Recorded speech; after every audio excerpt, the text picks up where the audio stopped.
बिस्मिल्लाहिर्रहमानिर्रहीम। आज जो है वो क्लास जो है वो थर्ड डे है जब हमने ये प्रिपरेशंस कर रहे हैं। पहले 2-3 क्लासें हमने कैलकुलेशंस में लगा दी, कुछ ज़्यादा टाइम लग गया, लेकिन आज की क्लास का ऑब्जेक्टिव जो है वो ये है कि हमने इन रेशोज़ एनालिसिस में रेशो जब शुरू की थी तो उसमें 5 कैटेगरीज़ होती हैं और 5 कैटेगरीज़ की रेशोज़ में से हमने 3 कैटेगरीज़ की रेशोज़ कर ली हैं, 3 टाइप्स की रेशो जो है वो कर ली हैं।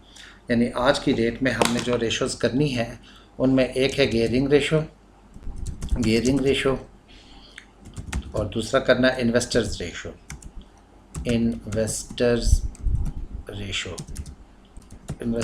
करनी है। और उसके बाद फिर इन्वेस्टमेंट अप्रेज़ल की टेक्निक करेंगे, इन्वेस्टमेंट अप्रेज़ल। और फिर उसके बाद कॉस्टिंग की या बजट की करेंगे, कॉस्ट कैसे निकालते हैं, पर यूनिट कॉस्टिंग। तो ये करेंगे तो हमारी कैलकुलेशंस एंड हो जाएंगी। एक और भी हाँ है, डिसीशन ट्री, आसान है वो ज़रा, लेकिन DECI डिसीशन ट्रीज़ ये हमने करनी है इस टाइम के अंदर। तो गियरिंग रेशो के बारे में बताता हूँ, ये हमने लिख लिया है एजेंडा आज की क्लास का। मेरा ख्याल है इसके बाद हमारी कैलकुलेशंस एंड हो जाएंगी। गियरिंग रेशो क्या होती है? गियरिंग रेशो ये होता है कि बिज़नेस में 2 तरह के लोगों के पैसे लगे हुए हैं। एक लगा हुआ है ऑनर्स का पैसा लगा हुआ है, ये देखें ये एक बिज़नेस है और इसमें 2 तरह के लोगों का पैसा लगा हुआ है। एक ऑनर्स का पैसा लगा हुआ है, जिन्हें शेयर होल्डर कहते हैं, जो ऑनर्स हैं उनका पैसा लगा हुआ है। इसका 30 मिलियन ऑनर्स का लगा हुआ है। जो ऑनर्स का पैसा लगा होता है उसे हम कहते हैं इक्विटी फाइनेंस कहते हैं। इक्विटी, ऑनर की amount invested in the business is called equity. लेकिन कुछ लोन्स लगे होते हैं,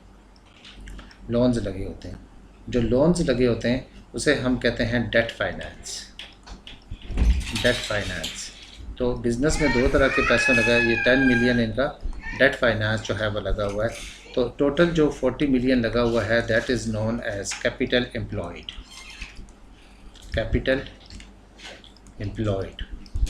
जी, 40 million. So capital employed is the total amount invested in the business is 40, and out of the 30 is from the owners, that is called the equity finance, and the 10 million is the loan, that is called the debt finance। ठीक है। अब gearing ratio क्या बताता है? Gearing ratio ये बताता है कि कितने % आपने लोन लगा हुआ है बिज़नेस में, यानी ऑनर का पैसा नहीं है, कितने % जो पैसा है वो लोन लेकर है। तो गियरिंग रेशो का फार्मूला ये बनता है कि gearing ratio is equal to non current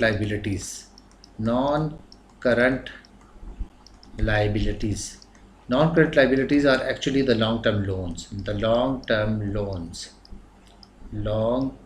loans है। और over capital employed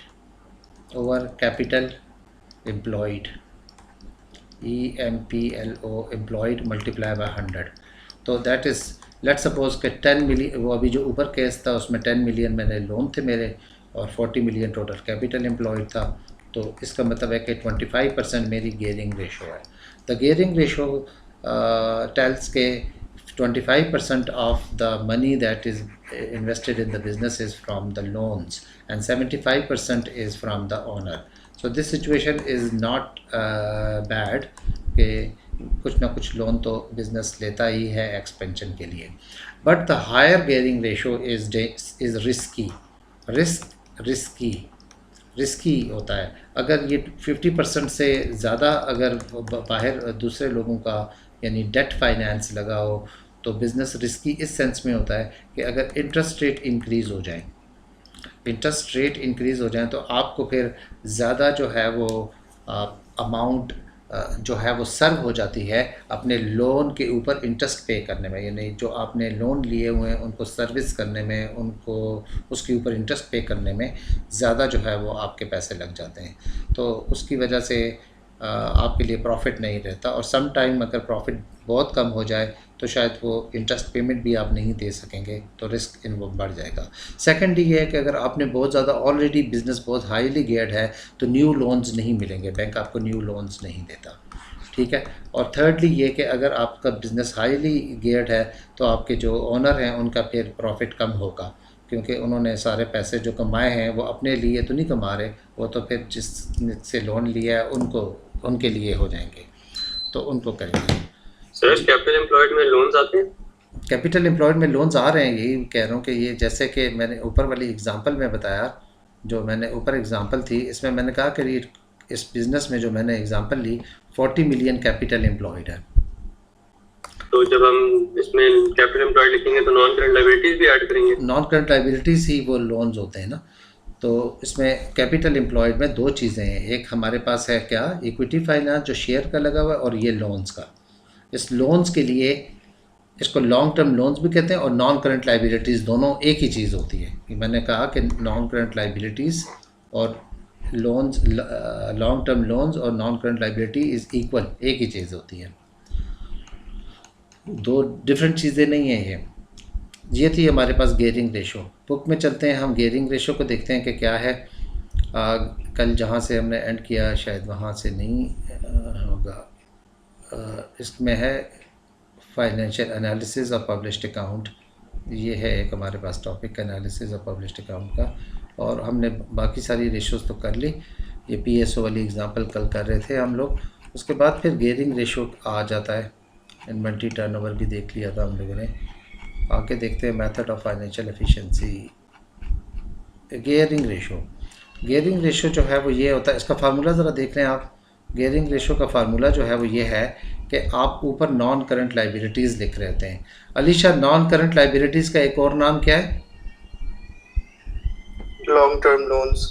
long term loans होते हैं, ठीक है। और कैपिटल एम्प्लॉयड टोटल है, तो इसमें दो बिज़नेस दिए हुए हैं जी, ये नीचे दिए हुए हैं, बिल्कुल दो बिज़नेस है, उनको उन्होंने करके दिया हुआ है। मैं चाहता हूँ कि आप लोग उसको, इसलिए आपसे नहीं रखता कि आप इसको देख लें। ये टोटल जो है एक पीएलएस है, उसमें टोटल जो उन्होंने लोन लिए हुए हैं नॉन करंट लाइबिलिटीज़ हैं 40 हैं, और कैपिटल एम्प्लॉयड 400 है। तो अगर इसको ऊपर न्यूमरेटर में ये लिखेंगे, यानी 40 डिवाइडेड बाय 400 मल्टीप्लाई बाय 100, तो 10% आएगा, मेरा ख्याल से 10% ही आ रहा है।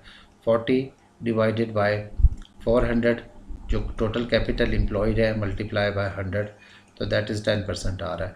10% जो है इसमें लोन लगा हुआ है 400, बिज़नेस में 400 टोटल पैसे लगे हुए हैं, और उसमें से सिर्फ 40 लोन है, बाकी ओनर का पैसा है।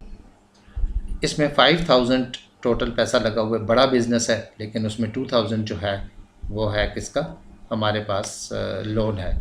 तो इसका मतलब है इसकी 40% गियरिंग है और इसकी 10% गियरिंग है, ठीक है। तो गियरिंग का क्या मतलब होता है कि इसका मतलब ये हुआ कि आपने the ratio show the extent to which the company's capital employed is borrowed from external sources, external long term loans कितने लिए गए हैं। अच्छा, 50% से ज़्यादा अगर हो तो उसको हाईली गियर्ड कहते हैं, हाईली गियर्ड बिजनेस होता है, तो इसका मतलब है उसका रिस्क ज़्यादा होता है, ठीक है। एक और मेथड भी है इसको निकालने के लिए, लेकिन हम आ जाते हैं इन्वेस्टर्स रेशो की तरफ। इन्वेस्टर्स रेशो, इन्वेस्टर्स रेशो क्या होता है कि बीइंग एन इन्वेस्टर मैं ये देखना चाहता हूँ कि मुझे कंपनी ए के शेयर ख़रीदने चाहिए, कंपनी बी के ख़रीदने चाहिए, ठीक है ना। इसको हम इन्वेस्टर्स रेशो कहते हैं। तो 3 टाइप की रेशोज़ जो है इस कैटेगरी में आती हैं। एक को कहते हैं डिविडेंड यील्ड रेशो, दूसरे को कहते हैं एक है डिविडेंड यील्ड रेशो, नाम ज़रा देख लेना। दूसरे में हम कहते हैं डिविडेंड कवर रेशो होगा, डिविडेंड कवर रेशो। और तीसरा होता है price earning ratio, price earning ratio. 3 किस्म की रेशोज़ हैं, ज़रा नाम ज़रा देखें जी। आप लोगों ने शायद ये इन्वेस्टर्स रेशो जब भी आती हैं तो हमारी क्लासें एंड हो जाती हैं, और कभी भी मेरा ख्याल है सही तरीके से साथ बैठ के नहीं की है हम लोगों ने। तो हम ये कह रहे हैं कि एक 5th कैटेगरी है जो रेशोज़ की, उसे कहता हूँ इन्वेस्टर्स रेशो, इन्वेस्टर्स रेशो। तो उसमें 3 किस्म की रेशो हैं। एक को कहते हैं dividend yield ratio, dividend yield ratio. दूसरा होता है डिविडेंड कवर रेशो, और एक और है उसे हम कहते हैं price earning, price earning ratio, ठीक है। डिलिबरेटली मैं इसके एब्रीवेशन लिख रहा हूँ ताकि आप लोगों से मैं पूछ सकूँ। जी अब्दावल, ये क्या है? अब्दावल तो है नहीं यहाँ पर। अलीशा, ये क्या है? Dividend ratio. Dividend yield ratio. Amna, dividend cost ratio. Cover ratio, dividend, हाँ डिविडेंड कवर रेशो। और ये क्या है नायल?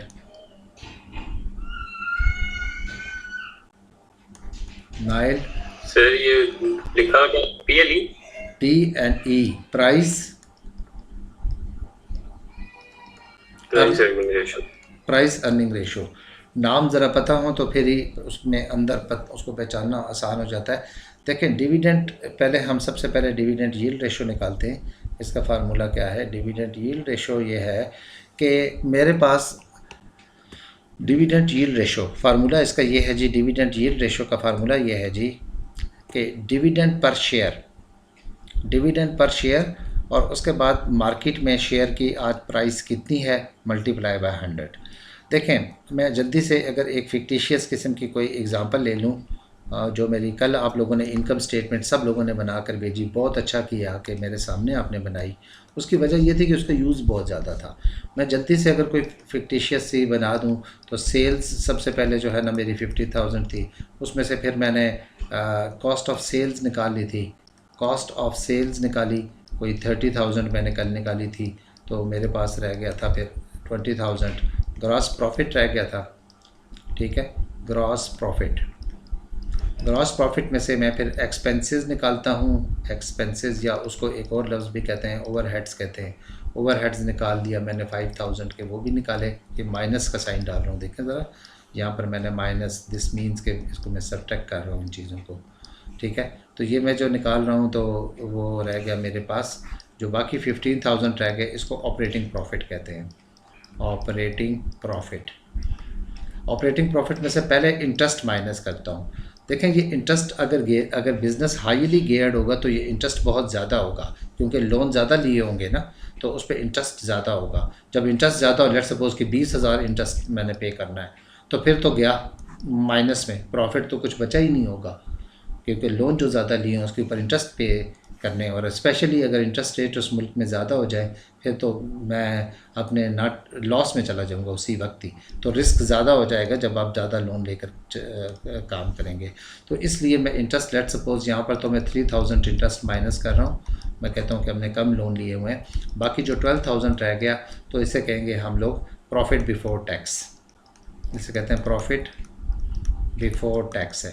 फिर मैं टैक्स भी माइनस कर देता हूँ, इसमें से 2,000 टैक्स या कोई सर्टन % माइनस कर देता हूँ। टैक्स माइनस, कारपोरेट टैक्स कहते हैं उसको, कारपोरेट टैक्स वो होता है जो कंपनी के ऊपर टैक्स होते हैं, कारपोरेट टैक्स है। लेट्स सपोज 12,000 का 20% मैं टैक्स दे देता हूँ।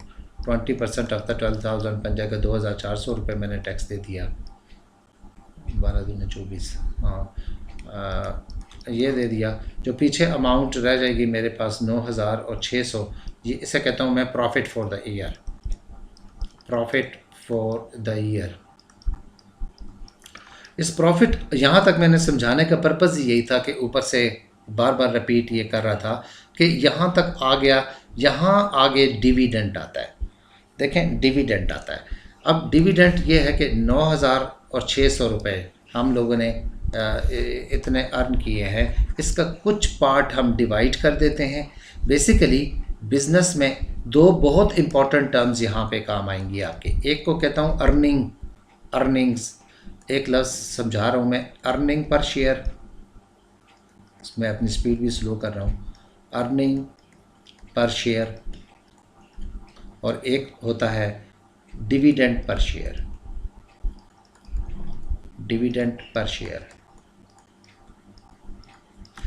अब लेट्स सपोज ये यहाँ रफ वर्क कर रहा हूँ इस तरफ, नंबर ऑफ मेरी इस कंपनी में 100 शेयर होल्डर है, 100 शेयर होल्डर है, होते हंड्रेड्स नहीं है, मिलियंस होते हैं, लेकिन चलें आसानी के लिए मैं एक fictitious share holders, number of share holders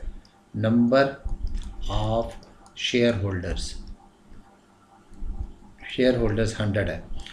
अब मैं अगर अर्निंग पर शेयर निकालता हूँ कि हर शेयर होल्डर ने इस साल कितना अर्न किया है, इसको कहता हूँ अर्निंग पी से पर शेयर, अर्निंग पर शेयर निकालता हूँ तो वो बनेगा 9,600 टोटल जो मैंने अर्न किया इस साल, प्रॉफिट फॉर द ईयर है, उसको share number of share holder पे डिवाइड कर दूँगा तो हर शेयर होल्डर ने इस साल कोई कितना 9.6 पर शेयर, जिसके पास एक शेयर है उसने 9.6 अर्न किए हैं। This is the earning per share. लेकिन एक और चीज़ है, 9,000 जो अर्न किए होते हैं इस साल में, उसमें से डिविडेंड जो है वो सारे के सारे डिवाइड नहीं किए होते, कुछ रिटेन हो जाते हैं। हम ये कर लेते हैं कि 8,000 आपस में डिवाइड कर दिया है, डिविडेंड 8,000 डिक्लेयर किया है और 1,600 जो है वो रिटेन प्रॉफिट है। तो बिज़नेस के अंदर ही है, बिज़नेस ने वो डिवाइड अभी नहीं किया, वो रिटेन प्रॉफिट है। Retained profit, retained earnings. अब अर्निंग पर शेयर तो ये वाली फिगर लेकर आपने डिवाइड किया। एक और मैं कर रहा हूँ जिसको कहते हैं dividend per share. Dividend, D से डिविडेंड, पर शेयर। डिविडेंड पर शेयर ये होता है कि मैंने जितना डिविडेंड हमने डिक्लेयर किया 8,000, उसको हम नंबर ऑफ़ शेयर होल्डर पे डिवाइड कर देते हैं, वो है 100 है। तो डिविडेंड पर शेयर हमारे पास आ गया 8 पर शेयर। 8 पर शेयर, हर एक शेयर होल्डर को इस साल 8 रुपये मिलेंगे, 8 मिलेंगे। ऑल्दो कमाया उसने 9.6 था, लेकिन बाकी रिटेन हो गया है, 8 पर शेयर मिल गया। तो दो टेक्निकल टर्म्स हैं, एक को डिविडेंड पर शेयर कहते हैं और एक को अर्निंग पर शेयर कहते हैं। ये आगे काम आने वाली हैं। मुझसे पूछें, यहाँ तक किसी मुझसे पूछें जो प्रॉब्लम है किसी को। सर मैं कंफ्यूज हो गया बहुत ज़्यादा। तो कंफ्यूज तो अब ये है कि आप साथ साथ पूछें, तो फिर ये है कि ये चीज़ कोई फर्स्ट टाइम तो है नहीं हमारी, कोई सेकंड, थर्ड, फोर्थ टाइम हो रही होगी। तो कंफ्यूज नहीं है, मुझे पूछें कहाँ से कंफ्यूज, जहाँ से कंफ्यूज थे वहीं पे चुप हो जाए। मैं इसको ये जो आपने डिविडेंड निकाला है, हाँ, ये आपने राइट पे जो इसकी वर्किंग की वो क्या है?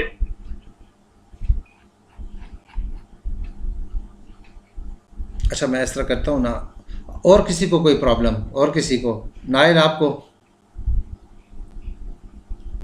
नहीं सर। अलीशा आपको समझ आई? और घर में बताए। आमना आप बताएं कितना आपको ये बात समझ आई है डिविडेंड पर शेयर और अर्निंग पर शेयर की? समझ आ गया। अच्छा मैं ज़रा देखता हूँ इसको, यहाँ से शुरू करता हूँ मैं। देखें मैं इसको ये लिखता हूँ कि मैं इनकम स्टेटमेंट को शुरू से साथ लेके आ रहा हूँ। आपको पता है कि सबसे पहले सेल्स होंगी और सेल्स के बाद क्या होता है, मैं साथ साथ पूछता भी जाता हूँ। ठीक है, टाइम की कोई परवाह नहीं है, आज की क्लास अगर लेंथी हो जाती है तो मैं आगे क्लास में लेट करता हूँ और हम बैठ जाते हैं। असल में साथ बैठे रहें तो अल्लाह करेगा इंशाल्लाह ठीक हो जाएंगे आप।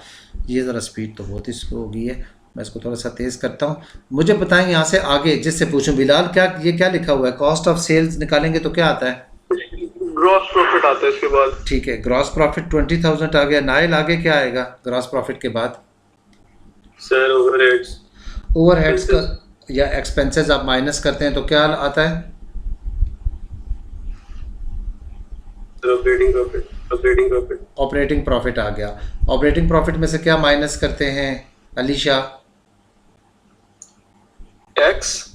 नहीं नहीं जी, ओवरहेड्स, एक्सपेंस वगैरह। एक्सपेंस तो वो निकल गए, एक्सपेंस तो निकल गए। यहाँ जो अभी लिखा जा रहा है वो क्या लिखा जा रहा है ये बताएं। सर एक्सपेंस और ओवरहेड्स लिख रहे हैं अभी आप। अच्छा, माइनस करेंगे। अगर जब ओवरहेड्स आपने निकाल लिए तो क्या आएगा नीचे, क्या लिखूं? Profit before tax. नहीं जी, सर क्या आएगा? देखें फिर खुद, ये भी लिखा हुआ आता है आपके पास। क्या आता है कि ग्रॉस प्रॉफिट 20,000 है, फिर उसमें से आपने ओवरहेड माइनस किए जो कि 15,000 रह गया है। इस 15,000 को हम कहते हैं ऑपरेटिंग प्रॉफिट। क्या कहते हैं? आप ज़रा देखें, सबसे पहले कॉस्ट ऑफ सेल माइनस करते हैं, फिर एक्सपेंस माइनस करते हैं। कल ये मैंने इनकम स्टेटमेंट बनवाई इसीलिए थी ताकि ये चीज़ें बहुत इंपॉर्टेंट हैं, इसके बगैर आगे नहीं चल सकते। तो ऑपरेटिंग प्रॉफिट आपके पास आ गया 15,000।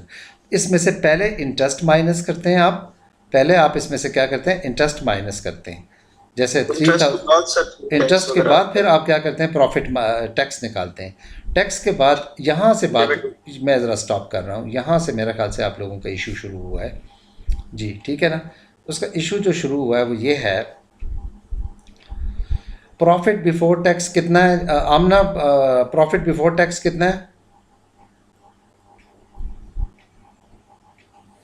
12,000 है। अब ये 12,000 जो प्रॉफिट कमाया ये किसने कमाया है? शेयर होल्डर्स ने कमाया है ना, अर्निंग की है उनकी उस साल जो बिज़नेस के ओनर हैं उन्होंने कमाया कितना है? 12,000। तो 12,000 अगर हम सब शेयर होल्डर को डिवाइड कर देंगे तो उसे कहते हैं अर्निंग पर शेयर। अब बिलाल रिपीट करें मेरी बात। सर आपने कहा 12,000 को प्रॉफिट की आपने बोला डिवाइड कर दे तो अर्निंग पर ये होती है आपने अर्निंग पर शेयर यार, अर्निंग पर शेयर है कि अर्निंग हर पर शेयर हाँ अर्निंग पर शेयर हो जाएगा, ठीक है ना। यानी वो हमने तमाम शेयर होल्डर में डिवाइड करेंगे तो अर्निंग पर शेयर आएगा। लेकिन हम सब में ठीक है सर। डिवाइड कितना करते हैं? डिवाइड कितना करते हैं? डिवाइड कितना कर रहे हैं हम लोग? हम आपस सर में 12,000 वो तो अभी 12,000 को divide करें। 12,000 में से जो डिवाइड कर रहे हैं हम लोग वो 9,600 कर रहे हैं। नहीं, हमने ठहरे ज़रा यहाँ से आगे थोड़ा सा मैं आगे लेके जाता हूँ। अगर 12,000 को आपने डिवाइड करना, आपने टोटल जो 12,000 को डिवाइड कर दें तो वो अर्निंग पर शेयर आ जाएगा। और अगर आप, एक होता है डिविडेंड पर शेयर। हाँ, आपने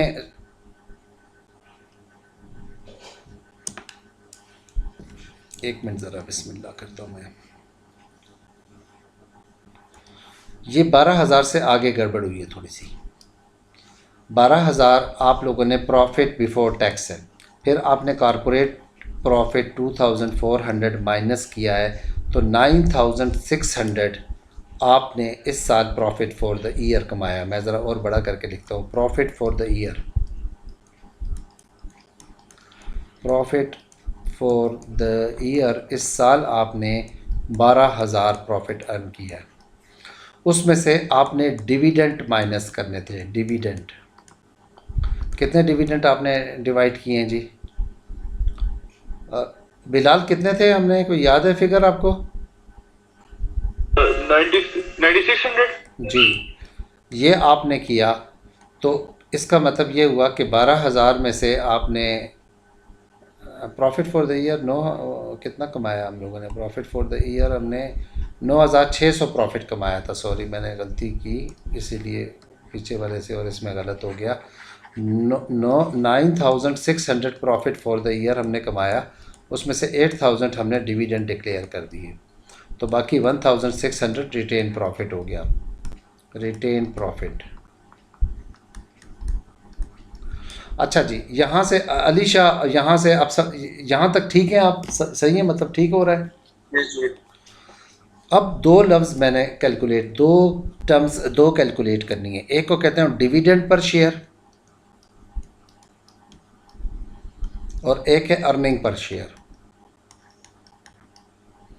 अर्निंग पर शेयर का फार्मूला ये होता है कि जितनी आपने प्रॉफिट फॉर द ईयर होता है, वो प्रॉफिट फॉर द ईयर उस साल जो कुछ कमाया होता है, ये न्यूमरेटर में लिखें। अर्निंग पर शेयर होगा 9,600 divided by number of share holder. तो मेरे नंबर ऑफ़ शेयर होल्डर हैं यहाँ पे 100। तो अर्निंग पर शेयर, हर शेयर होल्डर ने इस साल जो अर्न किया वो 9.6 पर शेयर किया है। लेकिन उनको अर्निंग पर शेयर नहीं, जो उनको डिविडेंड पर शेयर ये होता है कि जितना आपने डिविडेंड डिक्लेयर किया होता है, 8,000 आपने डिविडेंड डिक्लेयर किया है, उसको शेयर होल्डर पे डिवाइड करेंगे तो वो हो जाएगा 8 पर शेयर। तो अर्निंग पर शेयर 9.6 है और अर्निंग पर शेयर 9.6 है और डिविडेंड पर शेयर जो है वो 8 है फिर इसका। ठीक है जी, 8 पर शेयर है। अब ज़रा बताएं जी क्या हुआ था, जो केस था उसको आप जहन में रखते हुए बताएं। उन्हें 9.6 मिलना चाहिए लेकिन मिल 8 रहा है। जी बिल्कुल, कुछ बिजनेस में रिटेन हो गया, बिल्कुल सही कहते हैं आप, हर शेयर होल्डर को पर शेयर। अब पूछें क्वेश्चन। प्लीज सर, आप समझ आ गए ये अपनी मर्जी है ना? जी बोलें। सर गेम करना तो बिजनेस की अपनी मर्जी है ना, कि यानी ये तो AGM के अंदर, यानी जो मीटिंग होती है एनुअल जनरल मीटिंग, जिसमें वो एजेंडा बुलाकर पूछते हैं कि कितना हमने प्रॉफिट में से डिविडेंड डिक्लेयर करना है और कितना रिटेन रखना है। ये तो शेयर होल्डर की अपनी मर्ज़ी होती है, ठीक है। तो ये डिविडेंड पर शेयर आप अगर ऊपर लिखें, और डिविडेंड यील्ड निकालने का तरीका क्या है, मैंने एक 3 किस्म के रेशो हैं जो कि हम करेंगे। एक है dividend yield ratio. Dividend yield ratio का फार्मूला होता है dividend per share divided by market share price multiply by 100। चलें जी ऐसा करते हैं, 2 बिज़नेस हैं हमारे पास, आपके फेमस 2 बिज़नेस हैं। मैं यहाँ से इसको इस तरह करता हूँ कि हम इसकी एबिलिटी हो जाए हमें निकालने की डिविडेंड पर शेयर की। तो इसको मैं कट कर रहा हूँ स्क्रीन को।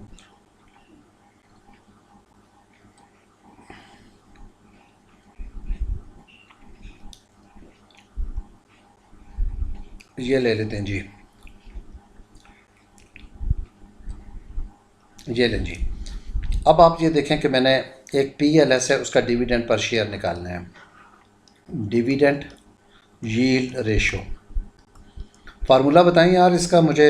ऐसा करें, अली शाह से पूछ लेते हैं। अली, क्या फार्मूला है इसका? Sir dividend per share over market share price times 100 over share answer price. 10 आता है इसका। शेयर प्राइस 10 को तो छोड़ दें, वो तो हमें आंसर से तो इंटरेस्टेड ही नहीं है। सर 0.15 ओवर अच्छा, 1.50। डिविडेंड पर शेयर क्या चीज़ होती है कि इस साल डिविडेंड उन्होंने 21 मिलियन डिविडेंड उन्होंने आपस में डिक्लेयर किया है, ठीक है ना। और नंबर ऑफ़ शेयर इशू जो हैं, जितने भी शेयर होल्डर हैं वो 140 हैं, ठीक है। तो 21 मिलियन आपके पास, आपने 21 मिलियन डिविडेंड डिक्लेयर किया है और आपके शेयर होल्डर 140 हैं। तो 140 को आप डिवाइड कर देंगे तो आपका डिविडेंड पर शेयर ये आ जाएगा 0.15। आप अगर करेंगे इसको, कैलकुलेटर यूज़ करेंगे, 21 डिवाइडेड बाय 140 जी, 21 डिवाइडेड बाय 140, तो आपके पास कितना आ गया? 0.15। इससे कहते हैं डिविडेंड पर शेयर। अच्छा, अब डिविडेंड पर शेयर ये ऊपर लिखा हुआ था डिविडेंड पर शेयर, उसमें हम फार्मूला ऊपर लिख लेते हैं। और नीचे आज स्टॉक मार्केट में मार्केट शेयर प्राइस जो दी हुई है वो 1.15 दी हुई है, तो ये 1.15 हो गया, ठीक है। और इसमें डिविडेंड पर शेयर को ना परसेंट में लिखते हैं हम, डिविडेंड पर शेयर को परसेंट में लिखते हैं। तो अगर इसको मैं मल्टीप्लाई करूँगा, बिल्कुल वही जो हमने किया, मैं कैलकुलेशन आपके सामने करता हूँ। 0.15 डिवाइडेड बाय 1.5,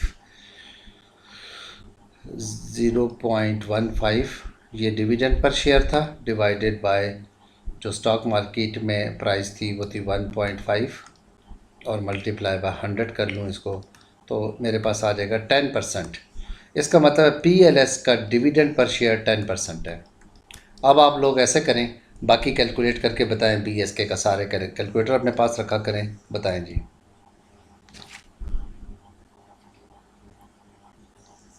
BSK का कितना है?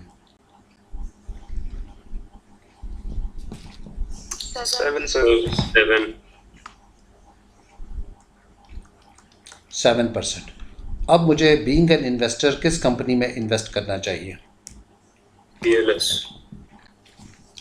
मुझे PLS में करना चाहिए, इसलिए कि मैं जो हर 100 रुपये की इन्वेस्टमेंट करता हूँ PLS उसके ऊपर मुझे 10% अर्न करके देता है, 10% यील्ड देता है, प्रॉफिट देता है। और BSK 7% देता है, हर 100 रुपये के ऊपर 7 रुपये मुझे प्रॉफिट देता है। तो मुझे ये चाहिए कि मैं इसमें करूं। Being an investors dividend yield से मैंने निकाल लिया कि ये क्या है, ठीक है। इसी तरह उन्होंने किया होगा कि एक 10% हो गया और एक 7%। दूसरी जो इसके बिल्कुल अपोजिट किस्म की एक और है रेशो, उसको कहते हैं प्राइस डिविडेंड कवर, बाद में पढ़ाता हूँ। Price earning ratio, price earning ratio का फार्मूला थोड़ा अब उसका उल्टा है। देखें, प्राइस अर्निंग रेशो ये है कि आप ना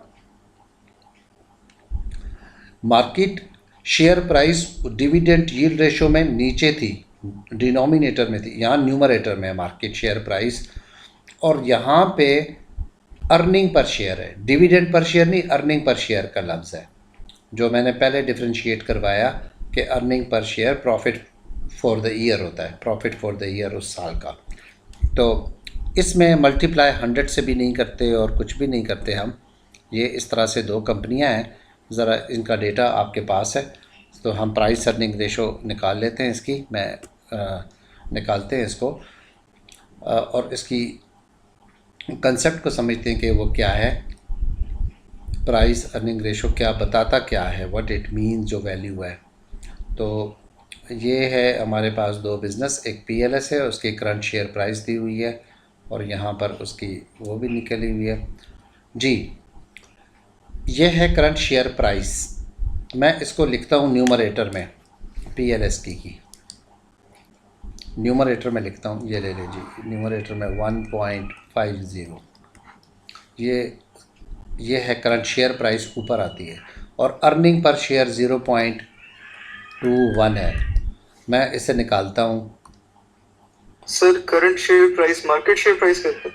हाँ जी, मार्केट में आज का दिन क्या स्टॉक मार्केट में उस शेयर की प्राइस है। 7.1। तो 1.50 डिवाइडेड बाय 0.21, तो वो हो जाएगी 7.14, है ना, 7.14, ठीक है। अब इस तरह दूसरा आप निकालें ज़रा BSK का, बताएं सारे नाइल।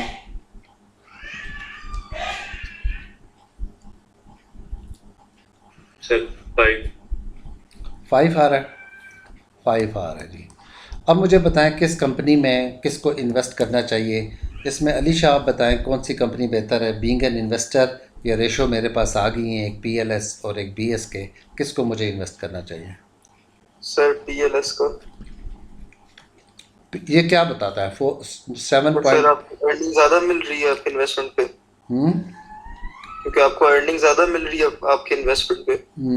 एक 5 मिल रही है, एक पे 7 मिल रही है। 7 वाली बेहतर नहीं है?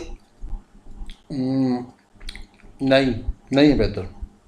सर अर्न तो ज़्यादा कर रहे हैं फिर। ये अर्निंग तो है ही नहीं, ये तो बता रहा है कि नाइल आप बताएं कौन सा बेहतर है? सर 7 ही बेहतर होना चाहिए वैसे तो। ये प्राइस अर्निंग रेशो है, क्या price, PE, price earning ratio. इसका मतलब है हर 1 रुपया कमाने के लिए आज मुझे कितनी प्राइस देनी पड़ेगी, कितना अर्न करूँगा मैं। आज अगर मैं 5 रुपये इन्वेस्ट करूँगा तो 1 साल बाद मुझे ये वाली कंपनी 1 रुपया कमा के देगी, और आज मैं 7 रुपये अगर इन्वेस्ट करूँगा 7.14, तो ये मुझे 1 रुपया कमा के देगी।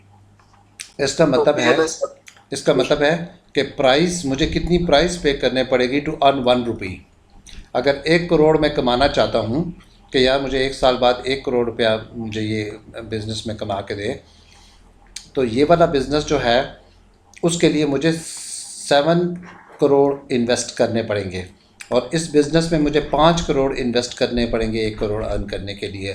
तो बेटर इज़ द BSK।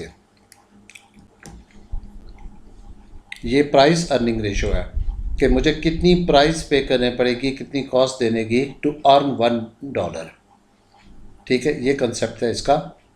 तो ये रेशो जो है ना वो उल्टा उसका, the result show investors relative to, ये लिखी हुई हैं सारी बातें, खैर आपको ये चीज़ें समझा दी। एक और जो इसमें हमारी है वो डिविडेंड कवर। उसमें ये अर्निंग पर शेयर कैसे निकालते हैं? अर्निंग पर शेयर के लिए अभी इतनी बहस हुई ना हमने, बहुत ज़्यादा अर्निंग पर शेयर निकालने के लिए। ये तरीका देखें, अर्निंग पर शेयर क्या थी, अभी हमने थोड़ी देर पहले जो बिलाल कह रहा था मुझे समझ नहीं आई। ठीक है ना, डिविडेंड पर शेयर और अर्निंग पर शेयर कैसे निकालते हैं ये मैंने दोनों का बताया कि प्रॉफिट फॉर द ईयर जो होता है ना वो न्यूमरेटर में लिखते हैं और नंबर ऑफ शेयर उससे करते हैं। अर्निंग एक लफ्ज़ होता है dividend cover ratio. Dividend cover ratio का फार्मूला ये होता है कि डिविडेंड कवर रेशो, ये है मेरे पास डिविडेंड का profit for the year, profit for the year divided by annual dividends. इसका फार्मूला है dividend cover ratio is the profit for the year divided by annual dividends. अच्छा, जो मैंने अभी एग्जांपल जो स्टार्ट की इसमें प्रॉफिट फॉर द ईयर कितने हैं, कोई बता सकता है? आमना ज़रा आप भी पार्टिसिपेट करें, क्या प्रॉफिट फॉर द ईयर कितने हैं जो मैंने अभी एग्जांपल करवाई थी? 9600। तो 96 में इसमें कलर ग्रीन से प्रॉफिट फॉर द ईयर, इतना मैंने अर्न किया प्रॉफिट फॉर द ईयर, और मैंने डिविडेंड कितना दिया उसको नीचे लिख लेता हूँ मैं, 8000 मैंने डिविडेंड दिया। तो अगर मैं इसे डिवाइड करूँगा तो ये मेरी डिविडेंड कवर रेशो निकल आएगी, डिविडेंड कवर रेशो। ठीक है, डिविडेंड कवर रेशो का फार्मूला होता है profit for the year divided by annual dividends. जैसे ये दो कंपनियां हैं, ज़रा इसमें करते हैं कि डिविडेंड कवर रेशो ये बताती क्या है वो तो बताते हैं, ज़रा ऐसा करें कि करें ज़रा ये PLS और इसका डिविडेंड कवर रेशो निकालें। 1.4 कितना? 1.4 1.4 PLS का आ गया ना, 1.4 आ गया और दूसरे का 2.9 आ गया। कौन सी बेटर है? अच्छा, इसमें यूँ होता है, इसकी रेशो से ये पता चलता है कि 1.3 और 2.9 का मतलब ये हुआ कि इस बिज़नेस ने 2.9 टाइम कमाया था ज़्यादा जो उसने डिक्लेयर नहीं किया। तो फ्यूचर में शायद वो डिविडेंड डिक्लेयर करेगा तो अच्छा हो जाएगा। अगर कभी बिज़नेस में मैं इन्वेस्टर हूँ, मैंने 2 कंपनियों में इन्वेस्ट करना है, मैं ये देखूँगा कितना उन्होंने इस साल डिक्लेयर किया, वो तो ठीक है, लेकिन जब बिजनेसेस अपना डिविडेंड डिक्लेयर नहीं करते, वो रिटेन रख लेते हैं। जब वो रिटेन रख लेते हैं तो इसका मतलब ये होता है कि फ्यूचर में वो डिक्लेयर करेंगे, या उन्होंने रिटेन इसलिए किया था कि वो पैसे वो ग्रोथ में लगा देंगे और ग्रोथ की वजह से फ्यूचर में मेरी अर्निंग बेहतर हो जाएगी। तो इसका मतलब है कि उन्होंने अपनी अर्निंग से, यहाँ देखें ज़रा इसमें ये 2.9 वाले को इन्होंने अर्न किया 400। अलीशा कितना अर्न किया है? 400 में से सिर्फ 140 क्या किया, आपस में डिवाइड किया है। तो मतलब इनके पास और अर्निंग है जो कि इन्होंने जितना डिक्लेयर किया है उसका 2.9 तक कमाया है, लेकिन वो डिक्लेयर नहीं किया, तो फ्यूचर में अच्छा होगा, फ्यूचर बेहतर होगा। इन्वेस्टर्स के लिए अच्छा है कि वो कंपनी ज़्यादा कमाए। और देखिए, अगर मैं आज ले रहा हूँ ना तो मैं तो ये देखूंगा कि अगले साल मुझे क्या मिलेगा। मैं ये नहीं देख रहा कि इस साल जो मिल चुका है लोगों को वो क्या है। तो मैं ये देख रहा हूँ कि इन्होंने अर्न तो 400 किया, लेकिन डिक्लेयर सिर्फ 140 किया है, डिविडेंड 140 दिया है, तो 2.9 टाइम इन्होंने अपनी डिविडेंड से ज़्यादा अर्न किया है। और इसमें इन्होंने जो PLS है 30 मिलियन उन्होंने प्रॉफिट अर्न किया, और में से 21 यानी मोस्ट ऑफ द प्रॉफिट उन्होंने डिक्लेयर कर दिया है, डिविडेंड दे दिया है। तो इसका मतलब ये हुआ कि ये इन्होंने अपना जो डिविडेंड है उसका सिर्फ 1.3% तक अर्न किया था। तो बेटर इज़ दिस वन, ये है डिविडेंड कवर रेशो। ठीक है जी, अगर इसमें कभी आप लोगों को इस इशू में आए तो go to the book, go to the video, क्योंकि फिर इसमें ज़्यादा करने से प्रॉब्लम भी होगा और टाइम भी हमारा जो है वो लॉस होगा। अब इस तरह करते हैं कि मैं क्विकली आज की क्लास में जब हम स्टार्ट कर रहे थे तो मैंने कहा था एक हमने गियरिंग रेशो करनी है, वो हमने की। फिर उसके बाद हमने इन्वेस्टर्स रेशो जो है वो की, कि इन्वेस्टर्स 3 किस्म की ratio, dividend yield ratio, dividend cover ratio और प्राइस अर्निंग रेशो। अब आ जाते हैं इन्वेस्टमेंट अप्रेजल। इन्वेस्टमेंट अप्रेजल एक बिल्कुल चैप्टर है नया, जिसमें 4 टेक्निक आपकी शामिल हैं। हाँ, चैप्टर जो बिल्कुल लास्ट चैप्टर है आपकी इसका इन्वेस्टमेंट अप्रेजल। इसके बाद एक और भी है finance and accounting strategy 36, the last chapter of this syllabus. लेकिन इन्वेस्टमेंट अप्रेजल जो है वो 35 चैप्टर है। मैं इसमें यूँ करता हूँ कि आपके पास 4 टेक्निक हैं इन्वेस्टमेंट को अप्रेज करने की। यानी मेरे पास पैसे पड़े हुए हैं और मैं उसको 2-3 इन्वेस्टमेंट प्रोजेक्ट में जो है वो इन्वेस्ट करना चाहता हूँ, तो मैं देखता हूँ which one is more suitable and profitable for me. इसमें से कौन सी मेरे लिए ज़्यादा जो है वो सूटेबल या प्रॉफिटेबल रहेगी। तो investment appraisal means assessing the profitability and suitability and जैसे ऑफ इन्वेस्टमेंट प्रोजेक्ट, कौन सा मेरे लिए ज़्यादा बेहतर रहेगा, उसको मैं इन्वेस्टमेंट अप्रेजल कहता हूँ, जो बिल्कुल सेकंड लास्ट चैप्टर है इसका। तो ये लास्ट वाला तो ये स्ट्रेटजी वाला हो गया, और उसके बाद इन्वेस्टमेंट अप्रेजल। ये है जी। इन्वेस्टमेंट अप्रेजल क्या होता है? इवैल्यूएटिंग, आप वैल्यू करें the profitability and suitability, feasibility भी लफ्ज़ है, suitability of an investment project, कि कौन सा जो प्रोजेक्ट है वो मेरे लिए ज़्यादा सूट करेगा, बेहतर रहेगा। इवैल्यूएटिंग द प्रॉफिटेबिलिटी और सूटेबिलिटी ऑफ, इसको इन्वेस्टमेंट अप्रेजल कहते हैं। और इसके 4 मेथड हैं जो कि हमारे पास जो है वो होते हैं इन्वेस्टमेंट करने के। 4 कौन कौन से मेथड हैं? एक को कहते हैं नेट प्रेजेंट वैल्यू, दूसरे को कहते हैं हम, जो 4 मेथड हैं इसके, उनके ज़रा नाम मैं आपको बता दूं। The one is called the pay back period, पहला मेथड है पे बैक पीरियड। दूसरे को कहते हैं हम अकाउंटिंग रेट ऑफ रिटर्न, तीसरे वाले को कहते हैं हम लोग डिस्काउंटेड पे बैक पीरियड, और फोर्थ वाले को हम कहते हैं नेट प्रेजेंट वैल्यू। ये है, मैं ज़रा इसको लिख कर आपको बताता हूँ ताकि आपको लिखते हुए सामने पता चले। Investment appraisal can be defined as evaluating the profitability and suitability of an investment project, and we can evaluate the project with the help of the following 4 techniques, namely the payback period, second is the accounting rate of return, third is the जी, आपने ये किया कि उसको हम ना evaluate करते हैं with the help of 4 technique, namely पहले जो टेक्निक है उसका नाम है pay back period, the pay back period. Second को हम कहते हैं ARR, पे बैक पीरियड एक हो गई। सेकंड हो गई ARR, जिसको अकाउंटिंग रेट ऑफ रिटर्न या एनुअल रेट ऑफ रिटर्न कहते हैं। तीसरी को कहते हैं discounted pay back period, discounted pay back period. और चौथी टेक्निक है उसको कहते हैं net present value, net present value यूँ लिखते हैं, नेट प्रेजेंट वैल्यू। हम इसको कर लेते हैं, आसान टेक्निक है, नेट प्रेजेंट वैल्यू मुश्किल नहीं है। पे बैक पीरियड तो हमने बहुत दफ़ा किया भी, लेकिन मैं आपको क्विकली ज़रा जल्दी से करवा दूं और आपको 1-2 बता दूं कि जैसे मैं कोई आज इन्वेस्टमेंट कर रहा हूं 50,000 रुपये की, कोई मशीन, कोई व्हीकल बाय कर रहा हूं, ठीक है, ट्रक बाय कर रहा हूँ अपनी कंपनी के लिए। तो ये है ईयर, इस तरफ मैं लिखता हूँ ईयर और इस तरफ मैं लिखता हूँ cash flow. Cash flow year 0 आज है, आज ईयर 0 है। फिर ईयर 1 1 साल कंप्लीट होने के बाद ईयर 1 होगा, फिर ईयर 2, फिर ईयर 3 और फिर ईयर 4। आज की डेट में मैंने 50,000 का जब ट्रक ख़रीदा है तो उसकी वजह से 50,000 मुझसे आउटफ्लो हो गया है, कैश चला गया है, इसलिए मैं इसको ब्रैकेट में लिखता हूँ कि कैश मुझसे चला गया है, कैश आउटफ्लो हो गया।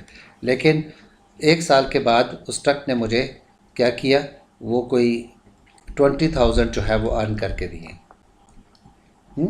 यानी उस ट्रक जो मैंने उस कैश आउटफ्लो हुआ वो अर्न करेगा तो कैश मेरे पास इन होगा, जो ये माइनस में नहीं है प्लस में है, यानी साइन डाला है। फिर नेक्स्ट ईयर फिर उसने मुझे 30,000 नहीं बल्कि 25,000 मुझे अर्न करके दिए।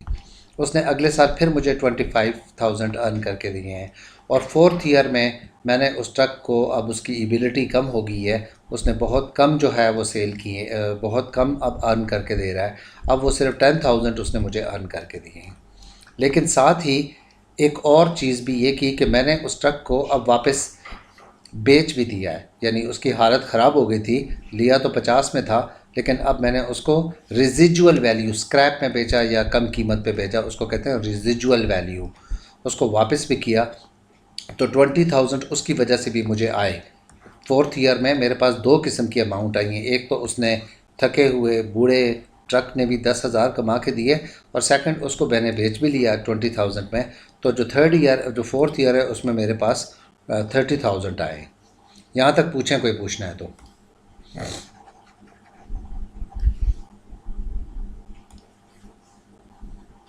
सर इसमें पे बैक पीरियड 3 पे हो जाता है ना? पे बैक पीरियड तो देखते हैं, कैलकुलेट करते हैं आपको कितने में आता है, ठीक है। जो चीज़ें अभी पढ़ेंगे वो सामने वही देख लेते हैं। इसमें कोई पूछने वाली बात है तो वो बता दें आप ज़रा, ठीक है।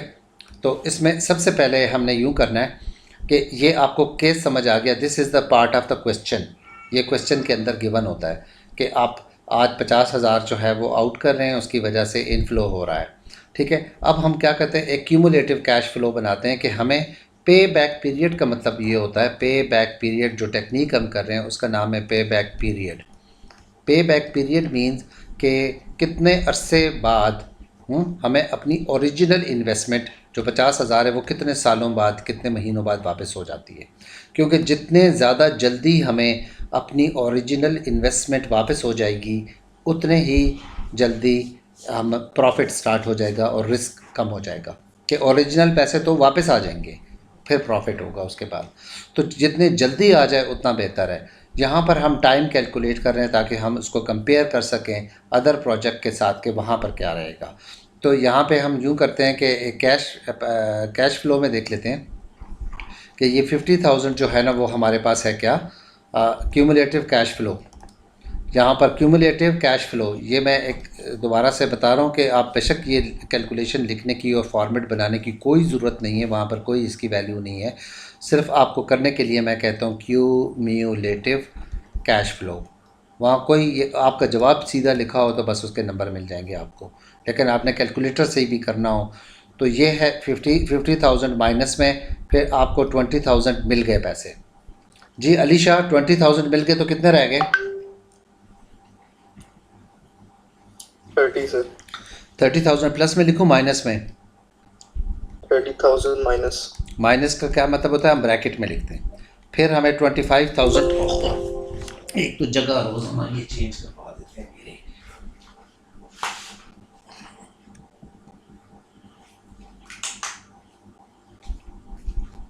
बंद हो गया, नहीं बच गया। घर में बैठो तो कहते हैं इधर सफाई हो रही है, उधर सफाई हो रही है, जगह चेंज करवा देते हैं। तो ये उसमें अच्छा, तो ये इसमें चार्जिंग डेड हो गई थी, अब ठीक है लगा लिया। अच्छा, अब 50,000 जो है ना उसमें से मुझे 20,000 जो है वो मिल गए, 30,000 रह गया। फिर 30,000 में 25 मिला तो अभी भी 5,000 मुझे नहीं मिला। यानी मेरे जो पैसे ओरिजिनल 50,000 लगाए थे, पहले साल मुझे 20 मिले हैं, अगले साल मुझे 25 मिले, दिस मीन्स 45 मिले हैं। 2 साल तक मुझे टोटल अमाउंट नहीं मिली, लेकिन जो थर्ड ईयर में मुझे फिर 25 का मतलब है कुछ एडिशनल मिल गए हैं, पैसे ज़्यादा मिले हैं। ठीक है, तो इसका मतलब क्या हुआ कि मैंने फिर जो 20,000 सरप्लस में हो गए। अब पे बैक निकालने का तरीका ये होगा कि 2 साल तो मुझे अपने ओरिजिनल पैसे नहीं मिले जो माइनस में। देखें, पहला साल भी माइनस में, दूसरा 2 ईयर्स तो तक मुझे पैसे नहीं मिले, और यहाँ से भी पता चलता है कि मुझे 2 ईयर्स में 45 मिले हैं, हाँ, और थर्ड ईयर में एक्सेस मिले हैं। तो 2 ईयर और कुछ मंथ में मुझे पैसे मिले होंगे। तो मैं निकालता हूँ 2 ईयर और कुछ मंथ निकालने का तरीका ये है कि मैं ये जो लास्ट में माइनस है इसको न्यूमरेटर में लिखता हूँ लास्ट, और नेक्स्ट जो मेरे पास जो आई है अमाउंट उसे मैं डिनोमिनेटर में लिखता हूँ, यानी 25,000, और फिर मैं उसको मल्टीप्लाई कर लेता हूँ 12 के साथ। यानी ये एक फ्रैक्शन बन गई, ये फ्रैक्शन ये बन गई है मेरे पास कि मैं ये वाली, इसको देखें, ये डायगोनल ज़रा याद करें, ये वाली जो लास्ट में माइनस है वो न्यूमरेटर में चला जाता है यहाँ पे, और जो इसके बाद जो नेक्स्ट आता है वो डिनोमिनेटर मल्टीप्लाई बाय 12। तो इसे अगर मैं सॉल्व करता हूँ आम की तरह, ये 3 0 इस 3 से कट के, ये 5 1 ज़ार 5, 5 5 ज़ार 25, और 5 2 ज़ार 10, 5 और 2.4 मंथ। तो 2.4 मंथ जो है उसमें ये कैलकुलेट हो जाएंगे। 2 ईयर्स और 2.4 मंथ में मुझे ओरिजिनल इन्वेस्टमेंट वापस हो गई। अब मैं इसको कंपेयर कर सकता हूँ किसी और प्रोजेक्ट के साथ कि मैं प्रोजेक्ट ए में करता हूँ तो 2 ईयर में मुझे 2 ईयर 2.4 मंथ में वापस हो जाती है, और किसी और में अगर कम जल्दी रिटर्न हो जाती है तो वो मेरे लिए बेटर होगा। अब जल्दी से आप लोग एक कैलकुलेशंस करें, मैं पास कर रहा हूँ इसको, और मुझे एक जो कोई एक पे बैक मालूम करके दें, अपनी अपनी थोड़ी सी ज़रा टेक्निक सी वाली इस्तेमाल कर लेते हैं। क्यूमुलेटिव कैश फ्लो है जी, इसका कर लें, ज़बानी हो जाएगा, जल्दी हो जाएगा, मुश्किल भी नहीं होगा ये। इसका मुझे मालूम कर दें कितने अरसे बाद हमें अपने पैसे वापस हो जाएंगे। ठीक है, वीडियो पास कर रहा हूँ मैं, 1 सेकंड। वो नंबर आपके उस तरीके से फिर नहीं होंगे। देखें तो इसकी जो हमने कैलकुलेशन की उसमें ये पता चलता है कि हमें जो अमाउंट है वो 2 ईयर और 8 मंथ में वापस हो जाएंगे। सो मैं चाहता हूँ कि इस पे बैक पीरियड की थोड़ी सी कैलकुलेशन आप और करें। एक और एग्जांपल मैं आपको देता हूँ ताकि आप उसको करें कि इतनी छोटी सी आप एग्ज़ाम में छोटी सी बात पे आप जल्दी कर लेते हैं ना। आप एक प्रोजेक्ट एक्स है, बल्कि दोनों की करें आप लोग। हाँ, एक प्रोजेक्ट एक्स है और एक प्रोजेक्ट वाई है, तो इन दोनों की आप जो है वो पे बैक में निकालें और फिर बताएं किस का पे बैक, किस में हमें प्रोजेक्ट करना चाहिए, किस में हमें अर्ली पैसे वापस हो रहे हैं। तो अब इस तरह करता हूँ कि आप लोगों के जो भी प्रेजेंट पार्टिसिपेंट हैं इनके बीच में कंटेस्ट है, मुकाबला है कि कौन जो है वो एक्यूरेट बताता है और कौन जल्दी बताता है। ठीक है, जो जल्दी बताता है दोनों प्रोजेक्ट की कैलकुलेट करके मुझे बताएं। मैं पॉज कर रहा हूँ वीडियो।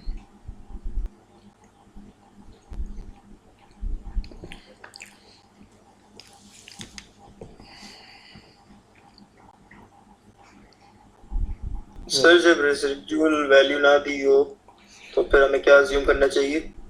फिर जो है ना हम उसको रेजिजुअल वैल्यू 0 अज्यूम करके फिर भी एवरेज तो निकालना पड़ता है ना, तो उसको 2 पे डिवाइड ही करेंगे हम। बस 2 से डिवाइड कर लेंगे इन्वेस्टमेंट को। इन्वेस्टमेंट को 2 से डिवाइड करें क्योंकि एवरेज निकल आए, हाँ, फुल से ना निकले। तो अब एक और तरीका है, उसको कहते हैं discounted pay back period, discounting. Discounting क्या होता है देखें, डिस्काउंटिंग ये चीज़ है कि मैं एक अपनी तरफ से फिक्टिशियस बनाता हूँ, कैश फ्लो बना लेता हूँ, या ये जो एग्ज़ाम्पल थी इसी को लेकर मैं बनाना चाहता हूँ। आप ये अज्यूम कर रहे हैं केस में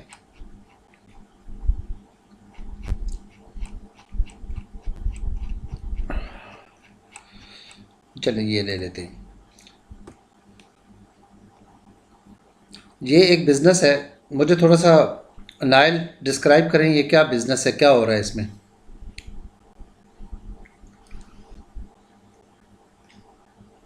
सर इसमें शुरू में इन्वेस्टमेंट 15,000 की है, उसके बाद फिर फर्स्ट ईयर में 8,000 आया है, दूसरे में 10,000 आया है, तीसरे में 5 और फिर 4। तो इस पे हम पहले पे बैक भी निकाल सकते हैं। जी बिल्कुल, पे बैक भी निकाल सकते हैं और ARR भी निकाल सकते हैं, ठीक है ना, सब कुछ निकाल सकते हैं इस पर, वो तो कोई इतनी टेक्निक नहीं है।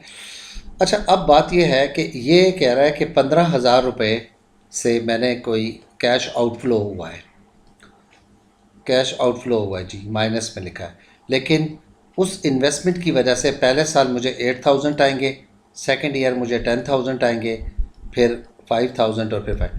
मुझे ये बताएं 4 साल के बाद जो 5,000 मुझे मिलेंगे, क्या उस वक्त उसकी वैल्यू 5,000 होगी या उससे कम होगी, यस या नो? क्या मतलब सर, फिर पूछें। आपको आज 5,000 मिल जाए बेहतर है या 5 साल बाद 5,000 मिले? सर आज मुझे लगता है देखिए, जब चाहिए तब मिलता है। जितना अर्ली मिल जाए बेहतर है, क्योंकि वक्त के साथ जो मनी है वो अपनी वैल्यू लूज़ करती रहती है ना। तो 5 साल बाद जो मुझे ये 5,000 मिलेंगे उस वक्त उसकी प्रेजेंट वैल्यू का मतलब है उस वक्त उसकी वैल्यू 5,000 जितनी नहीं होगी बल्कि कम होगी। सर फिर हम ज़्यादा जल्दी प्रॉफिट कमा सकेंगे। हाँ, बहुत कम होगी, तो इसलिए हमें थोड़ा रियलिस्टिक होना चाहिए, क्योंकि ये फ्यूचर के प्रोजेक्ट है। इन्वेस्टमेंट अप्रेजल के मुझे मिलेंगे जी कितने, 4 साल के बाद 5,000 मिलेंगे, फिर 5,000 मिलेंगे, तो उस वक्त 5,000 की वैल्यू 5,000 जितनी नहीं होगी, कम होगी। तो मैं इसको क्या करता हूँ, मैं फिर एक करता हूँ डिस्काउंट करना शुरू कर देता हूँ। क्या? डिस्काउंट।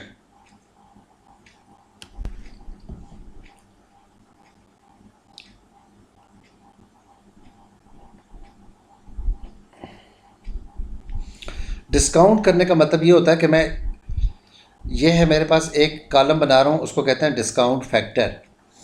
एक और कॉलम बना रहा हूँ, उसको कहता हूँ डिस्काउंटेड कैश फ्लो। और फिर मैं बना रहा हूँ क्यूम्यूलेटिव डिस्काउंटेड कैश फ्लो।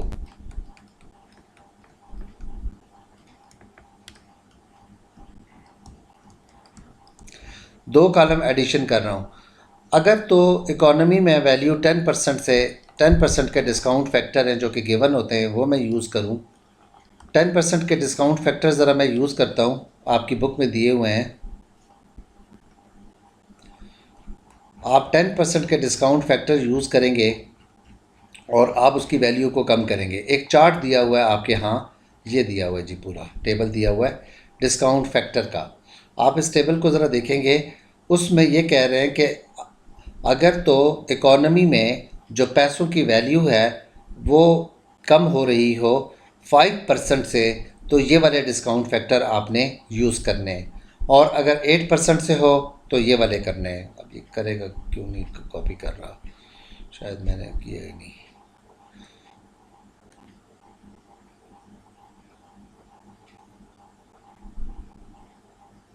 एक मिनट ज़रा, ये स्लो है, प्रोसेसर पे दबाव ज़्यादा होता है ना।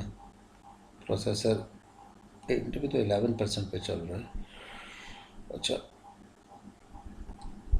अच्छा बहरहाल यहाँ से आप ज़रा वैल्यू ज़रा आपका कॉपी कर लें। अगर तो 10% से इकॉनमी में वैल्यू कम हो रही हो तो आप लोग ये वाले जो है ना डिस्काउंट फैक्टर यूज़ करेंगे। ये डिस्काउंट जो फैक्टर्स हैं ये आपको एग्ज़ाम में दिए होते हैं। पास पेपर अभी हम करेंगे, उसमें देखेंगे कि डिस्काउंट फैक्टर दिए होते हैं। तो डिस्काउंट फैक्टर 0.9, 0.83, 0.75 और 0.68 ये डिस्काउंट फैक्टर हैं, यानी पहले साल दूसरे साल। मैं डिस्काउंट फैक्टर यहाँ पे लिखता हूँ। पहले 0.91 जो कर रहे थे हम, 0.91,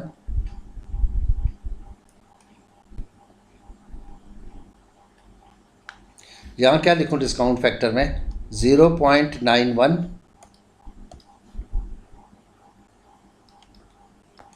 0.83, 0.75, 0.68। मुझे बताएं आमना, ये कहाँ से लिए हैं हमने डिस्काउंट फैक्टर? सर टेबल उन्होंने दिया हुआ था। अच्छा, टेबल में दिए हुए डिस्काउंट फैक्टर और आपको दिए होंगे। सो ये आपकी कैश फ्लो है, डिस्काउंट फैक्टर है। अब आप ऐसा करें कि इस कैश फ्लो को, ये तो 1 है ना, ये तो इसी तरह हम लिख रहे हैं 15,000। ये जो 8,000 मुझे एक साल के बाद मिलेंगे, उनकी एक्चुअली वैल्यू 8,000 नहीं होगी बल्कि कम होगी। सो मैं 8,000 को मल्टीप्लाई कर देता हूँ डिस्काउंट फैक्टर के साथ। 8,000 मल्टीप्लाई बाय 9.1। आप इस तरह करें, मुझे साथ साथ कैलकुलेटर यूज़ करके बताते जाएं। 8,000 मल्टीप्लाई बाय 0.91, ये मेरे पास हो गया 7,280। 7,280 था आई थिंक, 7,280 था, पता नहीं 7,080 हो गया। बाकी बताएं जी, 10,000 को इसके साथ मल्टीप्लाई करूंगा तो ये 8,300 हो जाएगा। इसको 5,000 के साथ मल्टीप्लाई करूंगा तो ये 3,750 हो जाएगा। इसे करूंगा 5 को 68 के साथ तो ये नहीं हो, करके दें ज़रा, ये नहीं समझ आएगा कैसे हो रहा है।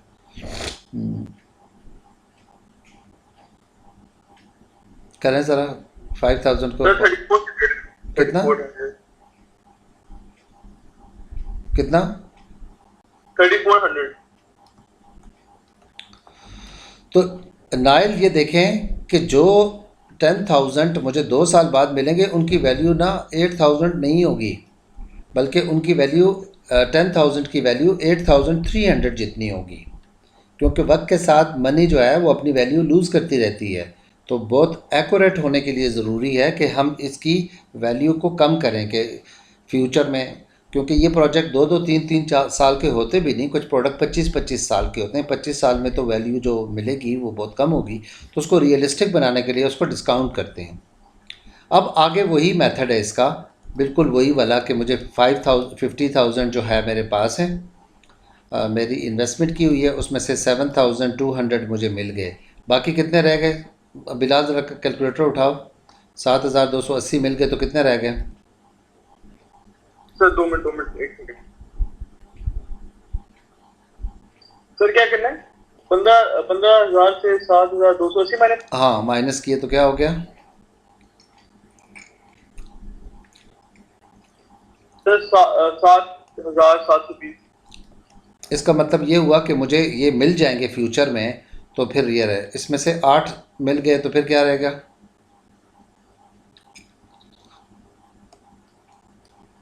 सर ये 8,300 लिखा हुआ है। हाँ देखें ना, 8,300 लिखा हुआ है। ये मेरे स्क्रीन तो 580 प्लस 580 प्लस में आ गए ना।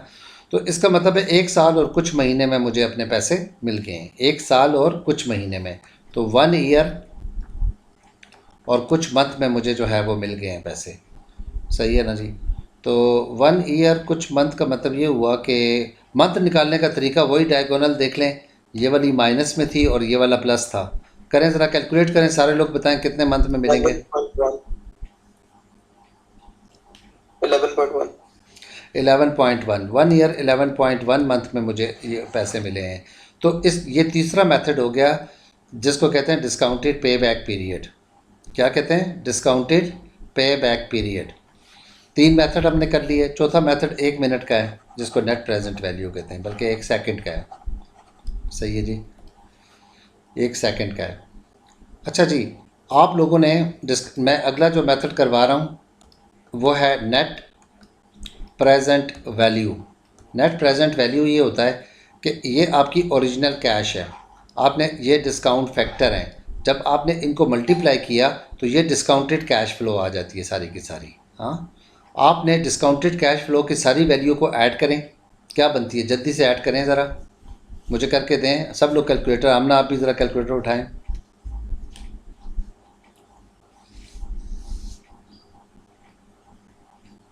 सर ये 15,000 को भी करेंगे या नहीं? नहीं नहीं,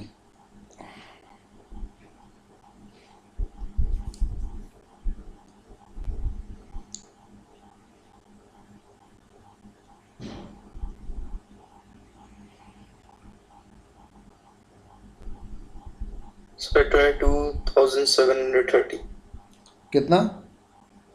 22,730 ये है मेरे पास, इसको कहते हैं sum of all discounted cash flow. मैं सही लिखता हूँ, sum of all discounted cash flow. उसमें से मैं ओरिजिनल इन्वेस्टमेंट माइनस कर देता हूँ 15,000। ओरिजिनल इन्वेस्टमेंट माइनस करें तो जो वैल्यू आएगी उसको नेट प्रेजेंट वैल्यू कहते हैं। नेट प्रेजेंट वैल्यू माइनस करें। सर ये क्या माइनस किया आपने? ओरिजिनल इन्वेस्टमेंट माइनस किए मैंने। अच्छा, तो इससे क्या आएगा? Net present value. Net present value.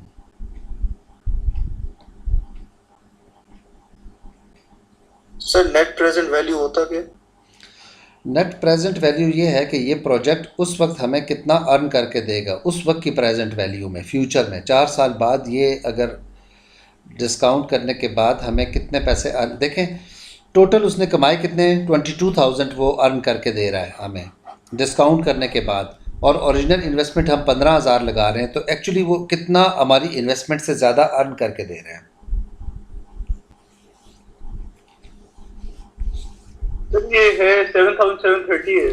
7,730।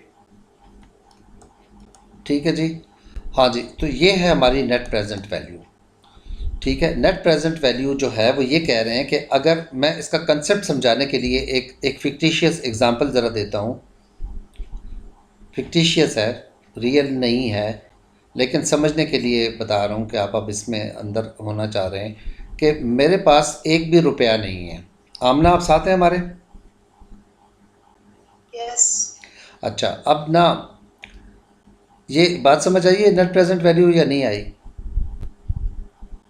जी आइए। अच्छा, मेरे पास 1 रुपया भी नहीं है और मैं क्या करता हूँ, मैं बैंक से जाकर लोन लेता हूँ, 15,000 लोन लेकर प्रोजेक्ट करना कर लेता हूँ। अब बैंक वाले कह रहे हैं कि आपने मुझे इंटरेस्ट भी वापस करना है और ओरिजिनल इन्वेस्टमेंट भी वापस करनी है। ठीक है बिलाल, यही कहेंगे ना बैंक वाले? क्या कहेंगे सर? क्या कहेंगे? इन्वेस्टमेंट भी वापस करनी है और वो भी वापस करना है लोन। ओरिजिनल इन्वेस्टमेंट नहीं, जो लोन मैंने लिया है 15,000 रुपये बैंक वालों से, वो वापस करना पड़ेगा कि नहीं? वो तो करना पड़ेगा सर। और उसके ऊपर हर महीने इंटरेस्ट भी साथ देना पड़ेगा। हाँ जी सर।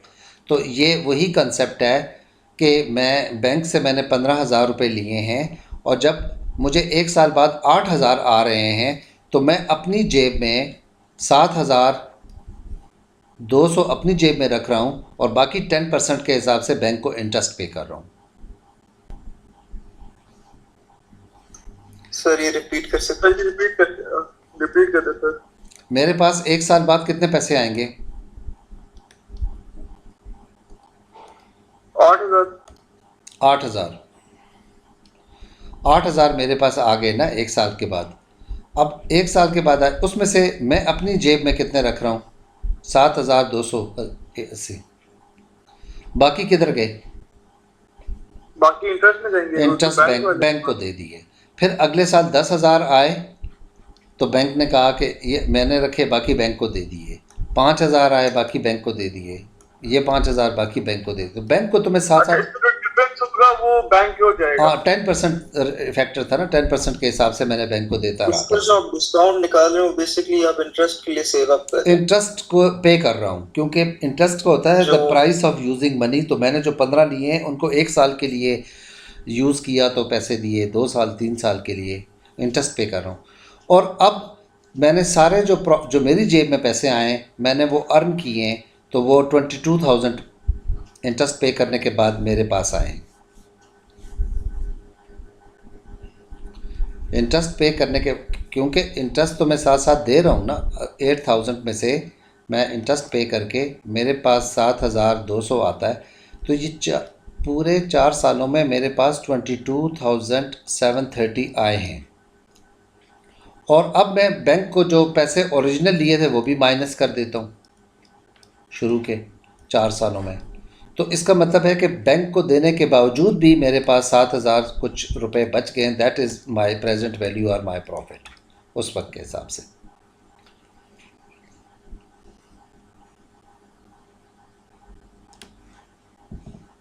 किस कहाँ फंसे, कहाँ पर हैं? सर मुझे तो समझ आ गई है सारी। अली, समझ आ गई है सर। तो आप ना इस तरह करेंगे कि मुझे पे बैक पीरियड और डिस्काउंट का मैं एक सवाल दे रहा हूँ, मेरे सामने करें ज़रा। ये क्लास 5 बजे तक चले तो कोई इशू तो नहीं है? अली, सर आमना, मुझे नहीं, आमना है क्या? आमना चली गई? नहीं है इशू। मैं ये कह रहा हूँ कि ये काम कर लेना। असल में ये चीज़ें इतनी स्लो है ना, स्लो इतनी है कि ये बहुत दफ़ा हमने की भी हैं लेकिन फिर भी स्लो हो जाता है काम। तो मैं चाहता हूँ कि ये कर लें, क्योंकि ये एग्ज़ाम में तो वो चीज़ें आनी ही होती हैं। ऐसा तो नहीं है कि ये नहीं आएगा, आप देखेंगे ये चीज़ें आती हैं। तो अब आप इस तरह करें कि एक एग्ज़ाम्पल मैं आपको दे रहा हूँ कि मैं फिर आगे क्लासें अपनी कर लूँ ना जहाँ मैंने आगे जाना है। तो ये एक क्वेश्चन है, देखें एक लिखा हुआ है, calculate the simple pay back period. फिर लिखा है discount all the cash flow at 10% discount और calculate the net present value. तो ये शायद हमने अभी यही वाला नेट प्रेजेंट वैल्यू किया था, वो 7,000 कुछ रुपये आया था, शायद ये वाली एग्जांपल हमने की थी। सर ठीक ये है, वाली थी। हाँ ये वाली थी ना। तो अब आगे आ जाता है जी, एक और कोई केस स्टडी से कोई सवाल ले लेते हैं, कोई मौजूद होगा उसमें सारे ही कर लेते हैं।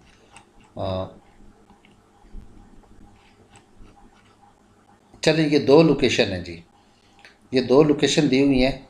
अब इसमें ये कहा गया कि ARR मालूम करें, फिर 10% डिस्काउंट रेट लेकर, और इसको फिर आप मालूम करें यूजिंग डिस्काउंट फैक्टर इन table number 35.7।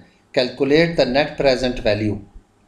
Net present value मालूम करें आप दोनों प्रोजेक्ट की, ठीक है, 10% के साथ और 20% के साथ। तो ज़रा आसान बनाता हूँ। 10% के डिस्काउंट जो है वो आप जल्दी से कॉपी पे लिख लें एक जगह पे साथ, और 10% का टेबल में दिखा दूँ क्योंकि बार बार आपको जाना पड़ेगा। 10% के फैक्टर बुक में यूज़ कर लेते हैं, आप भी यूज़ कर लें।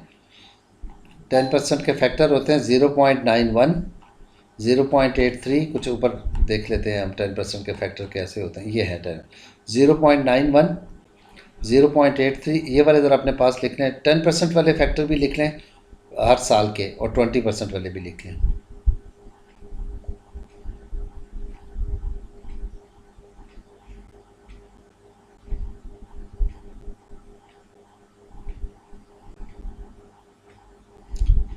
लिख लिया आप लोगों ने? हटा दूं स्क्रीन?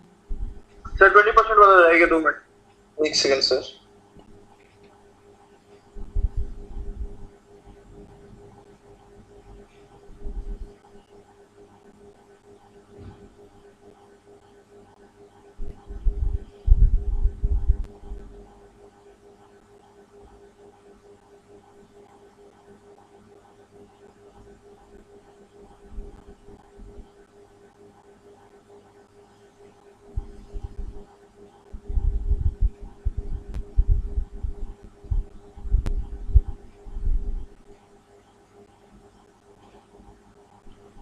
हो गया सर। अच्छा अब लिख लिए हैं। अब आप सर एक सेकंड, मेरे पास आपके 3 रहते हैं। ईयर लिख लें ताकि फिर दोनों को यूज़ करेंगे हम, बड़ी काम का सवाल है।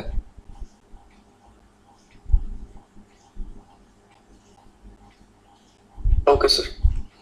अच्छा अब ये जो है ये दोनों केस स्टडी एक क्वेश्चन है, दोनों दो लोकेशन है, हमें किस लोकेशन को जो है वो ज्वाइन करना है, कौन सी लोकेशन हमारे लिए बेहतर है, किस में हमें ज़्यादा रहेगा बेहतर रहेगा। ये एग्ज़ाम्पल मेरा यहाँ पर केस स्टडी थी एक, वो देख लेते हैं। ये है जी केस स्टडी।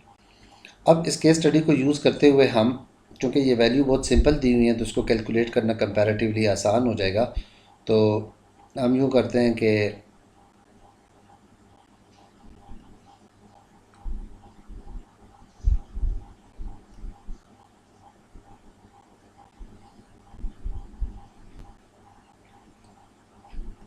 जी, अब इसमें लोकेशन ए है तो आप ऐसे करें दोनों, मैं वीडियो पॉज कर रहा हूँ, आप लोग जो है वो यहाँ पर एक बिलाल है नंबर 1 पे हमारे पास, फिर अली है हमारे पास, फिर हमारे पास नाइल है और फिर आमना है ना।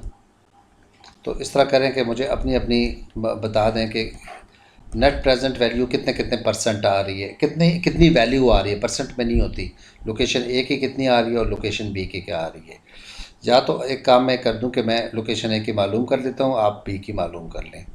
लोकेशन ए में आप ना 10% से आप अगर फैक्टर करेंगे, देखें मैं 3 कॉलम लोकेशन ए के बना देता हूं।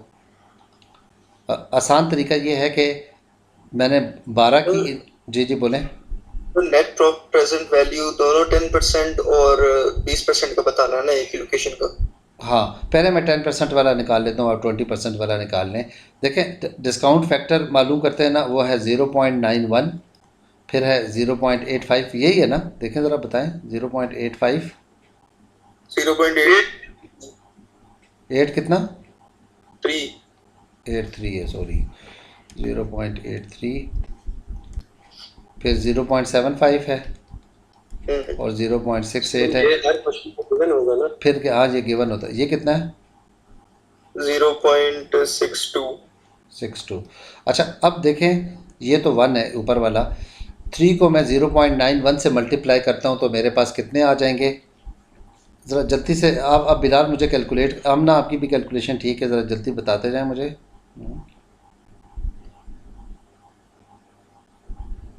So 2.73।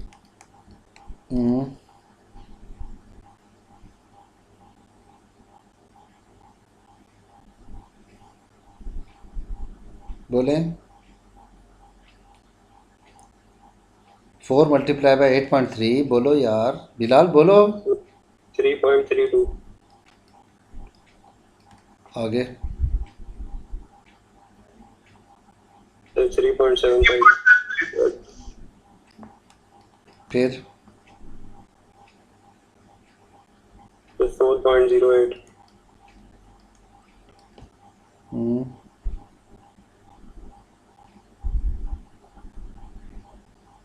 3.1। ये 0.62 ये 0.62 है जी। ये 3.1।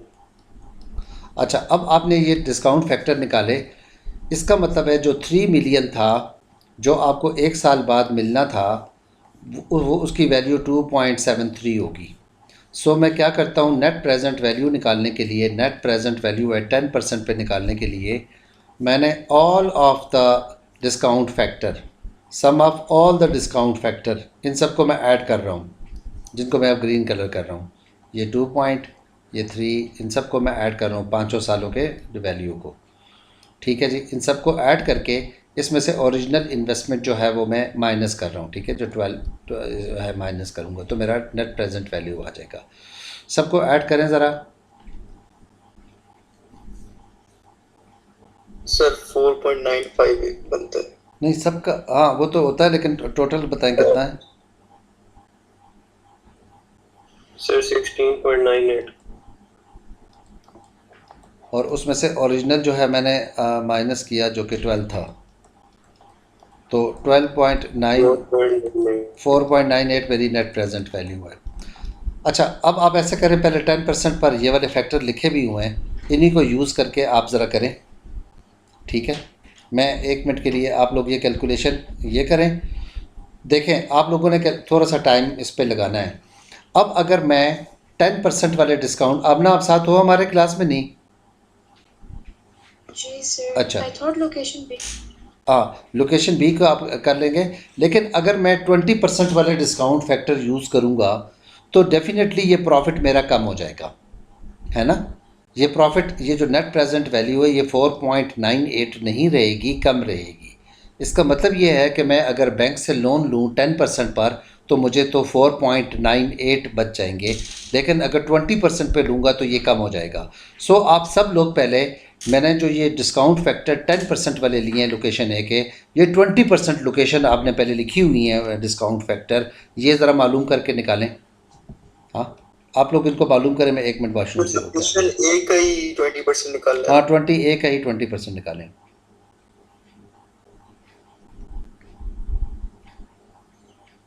.03। अच्छा, तो अब आप इसको देख सकते हैं कि जब हमने 10% वाले, जब हमने 10% वाले जब हमने 10% वाले लिए हैं डिस्काउंट फैक्टर, तो हमारे पास नेट प्रेजेंट वैल्यू आई है 4.98, और जब हमने 20% वाले डिस्काउंट फैक्टर लिए हैं तो आप क्या अली क्या बता रहे हो, कितना आ गया? 1.03। तो हमारे पास कम रह गया।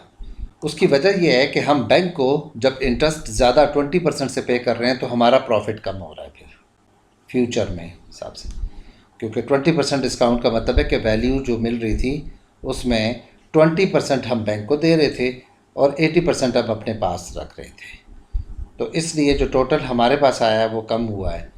तो same is the case of location B भी है, उसमें भी 10% के, पता नहीं किसी ने किया है लोकेशन बी, आमना आपने किया है? इसमें 10% से क्या आ रहा है लोकेशन बी का?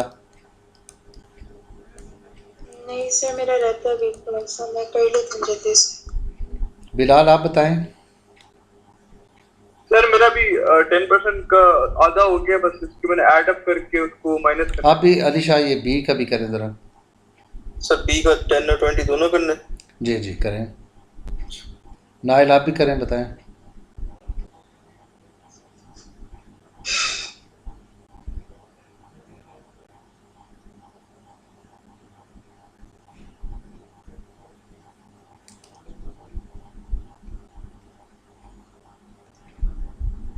हम ये कह रहे हैं कि जब भी डिस्काउंट फैक्टर यानी इंटरेस्ट रेट ज़्यादा हो जाता है तो हमारे लिए फिर कम रह जाता है प्रॉफिट, ठीक है। इसको नेट प्रेजेंट वैल्यू कहते हैं।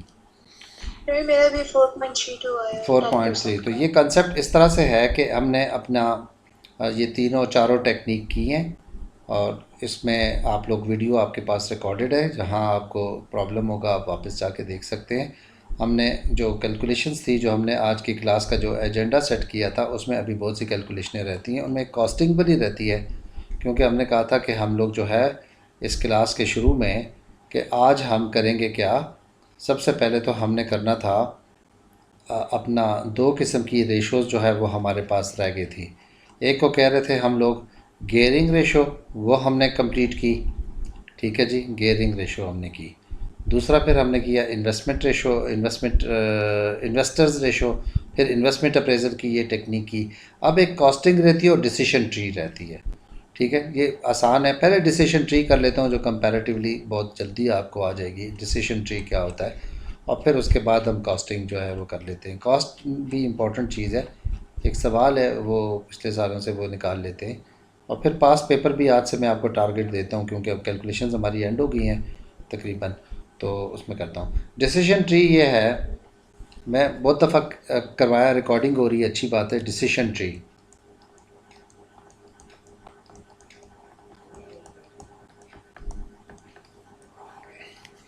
देखें, आप लोग सारे साथ हैं जो यस करें, ज़रा आवाज़ में यस यस बताएं कौन है। ना नाइल आप इधर हो ना, तो 4 लोग हैं, बाकी लोग जो है वो नहीं हैं। तो एनी हाउ ये देख लेंगे हम, तो जितना भी पॉसिबल है हेल्प करना वो कर सकते हैं। डिसीजन ट्री में ये एक पॉइंट है जहाँ से डिसीजन लेना है। This rectangle is showing the decision point, यहाँ से कोई 2-3 रास्ते या 2-3 ऑप्शन निकलते हैं, 2-3 ऑप्शन निकलते हैं, ठीक है। मसलन एक ऑप्शन ये हो सकता है कि आप ये कहूँ कि मैंने कोई अपनी शॉप लाहौर में ओपन करनी है या मैंने इस्लामाबाद में ओपन करनी है। इस्लामाबाद में ओपन करनी है, मैंने ये 2 फ़ैसले करने हैं। अब लाहौर में सेटअप करने की कॉस्ट लेट्स सपोज़ के $20,000 आएगी या इतनी आएगी, जबकि इस्लामाबाद महंगा है तो यहाँ पे कोई 30,000 आ जाएगी, ठीक है। अब यहाँ से आगे इसको एक नोट कहते हैं। यहाँ से कुछ ऑप्शन इस तरह से है कि ये डिपेंड करता है कि मुल्क के हालात कैसे रहेंगे, क्या ये जैसे आजकल चल रहे हैं ऐसे रहेंगे या नहीं ऐसे रहेंगे। जैसे आजकल चलते हैं इसको कहते हैं रिसेशन, RECESSION, रिसेशन। रिसेशन जैसे का मतलब है कि लोगों की इनकम कम हैं, बिज़नेस बहुत अच्छे नहीं हैं, GDP अब इस साल भी GDP ग्रो नहीं किया। GDP ग्रो ना करने का मतलब यही है कि लोगों की इनकम बड़ी नहीं है बल्कि कम हुई हैं, वक्त के साथ इन्फ्लेशन ने इनके करी। रिसेशन रहने के चांसेस 70% है कि भाई रिसेशन रहेगा, लेकिन हालात अच्छे भी हो सकते हैं। ग्रोथ के चांसेस 0.3% यानी 30% चांस है कि शायद ग्रोथ हो जाए, लेकिन 70% चांस ये है कि रिसेशन रहेगा। अगर रिसेशन रहे तो मेरी सेल्स लाहौर में बहुत कम होंगी, सिर्फ मुझे जो है वो कोई 1.5 लाख मिलेगा। 1.5 लाख मतलब आप अच्छा इसको कहते हैं इकोनॉमिक रिटर्न, इस लफ्ज़ को कहते हैं हम इकोनॉमिक रिटर्न। मैं गैस करता हूँ कि तकरीबन इतना मुझे मेरी सेल्स होंगी या इकोनॉमिक रिटर्न आएगा, और इसको कहते हैं प्रोबेबिलिटी। ये जो मैं लिख रहा हूँ इसको प्रोबेबिलिटी कहते हैं। यह है इकोनॉमिक रिटर्न जो वैल्यू लिख रहा हूँ। इकोनॉमिक रिटर्न को मैं जब प्रोबेबिलिटी से मल्टीप्लाई करता हूँ तो मेरे पास एक वैल्यू आती है, उसे कहता हूँ एक्सपेक्टेड वैल्यू। ई से एक्सपेक्टेड वैल्यू कहते हैं उसको। अच्छा, और अगर हालात अच्छे हों, ग्रोथ हो जाए, और लाहौर जैसा शहर है जहाँ बहुत ज़्यादा परचेजिंग एंड शॉपिंग होती है, तो हो सकता है मेरे पास 8 लाख के करीब आ जाए, ठीक है। ये क्वेश्चन का पार्ट है जो कि गिवन होता है, ठीक है। मैं इसको नहीं कह रहा, ये भी क्वेश्चन का पार्ट है, क्वेश्चन मैं ख़ुद बना रहा हूँ कि अगर हालात अच्छे रहें, इस्लामाबाद में भी चांसेस हैं कि 70% अच्छे रहेंगे, बुरे रहेंगे, रिसेशन रहेगा, और 30% चांस है कि अच्छे रहेंगे। तो इस्लामाबाद में अगर बुरे रहें तो सेल 70,000 होंगी, लेकिन अगर हालात जो कि अच्छे रहें तो फिर 20 लाख की सेल हो जाएंगी, 20 लाख की सेल हो जाएंगी, क्योंकि फिर लोग बहुत खर्च करेंगे, ठीक है जी। अब मुझे बताएं कहाँ पे डिसीजन ट्री का मतलब है मुझे कहाँ पर अपना सेटअप करना चाहिए। तो एक जो टेक्निक के हिसाब से मैं एक्सपेक्टेड वैल्यू निकालता हूँ। सबसे पहले मुझे एक्सपेक्टेड वैल्यू निकालनी होती है, एक्सपेक्टेड वैल्यू। और एक्सपेक्टेड वैल्यू इस तरह से निकलती है, ब्लू कलर ले रहा हूँ मैं। एक्सपेक्टेड वैल्यू निकालने का तरीका ज़रा देखें नोट 1 पे। पहला एक्सपेक्टेड ई से expected value is equal to, उसमें निकालने के लिए 150,000 मैं उसे मल्टीप्लाई करता हूँ, यानी इकोनॉमिक रिटर्न को मैं मल्टीप्लाई करूँगा प्रोबेबिलिटी की वैल्यू के साथ 0.7। 15 5 75 15 6 15 7 105, 1 लाख ये आ जाएगी 5,000। और फिर मैं इस वैल्यू को 800,000 को मल्टीप्लाई करता हूँ 3 के साथ। 800,000 को मैं 0.3 के साथ मल्टीप्लाई करता हूँ तो वो आ जाएगी 8 3 24 2,24,000 40,000 ना। तो एक्सपेक्टेड वैल्यू मेरे पास ये रही 345, ठीक है जी।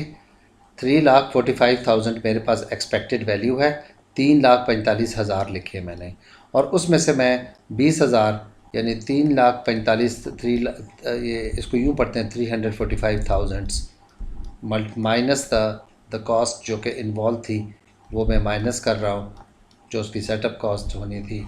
तो मेरे पास 3 लाख और जो 25,000 आ रहे हैं ये मेरे पास आ रहे हैं जी, कौन सी, उसे कहूँगा मैं expected value after subtracting the cost. Net gains भी कहते हैं इसको, net gains. Expected value minus क्या किया?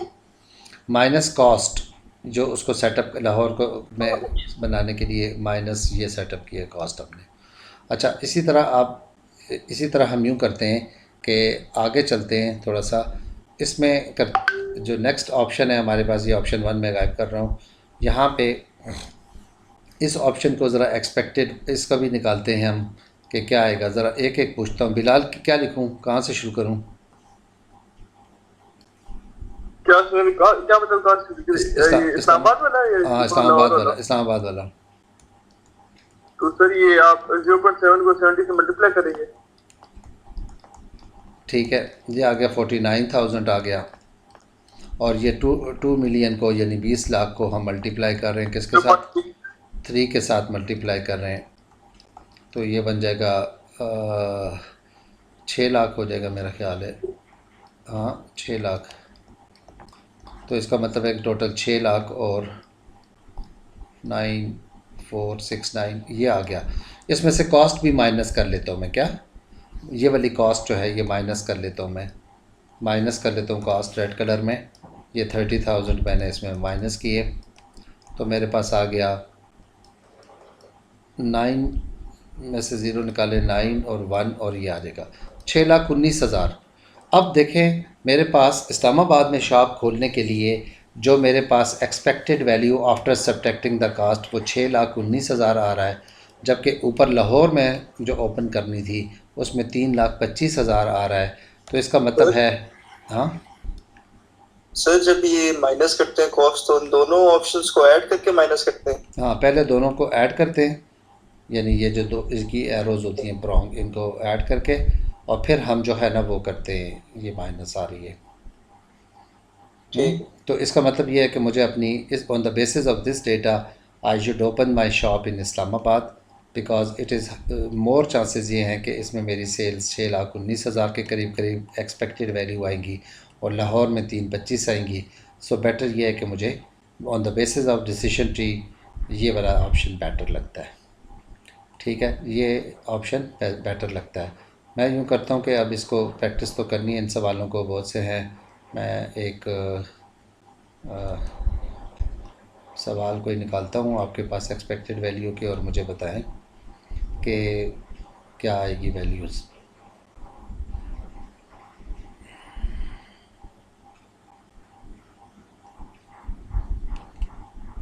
ये AQA के पेपर है। AQA जैसे आपका कैम्ब्रिज इंटरनेशनल, ऐसे इंग्लैंड के अंदर जो है AQA होता है। ये मैं AQA एडेक्सल सबको पढ़ाता हूँ, तो उसमें मैंने कुछ देखता हूँ कि कोई सामने मिल जाए मुझे कोई जल्दी से।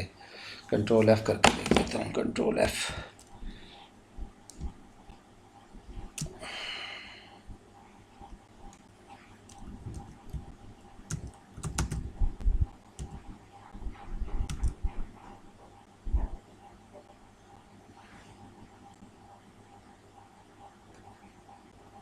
ये एक सवाल आ गया। अच्छा, इस सवाल को ना ज़रा देखते हैं आपके सामने। ये मुझे ये 3 ऑप्शन यहाँ से ओपन हो रहे हैं जी। 3 ऑप्शन ये हैं कि एक ऑप्शन 1 है, एक ऑप्शन 2 है और एक ऑप्शन 3 है। तो इसमें मैं आपसे स्नैप द स्क्रीन,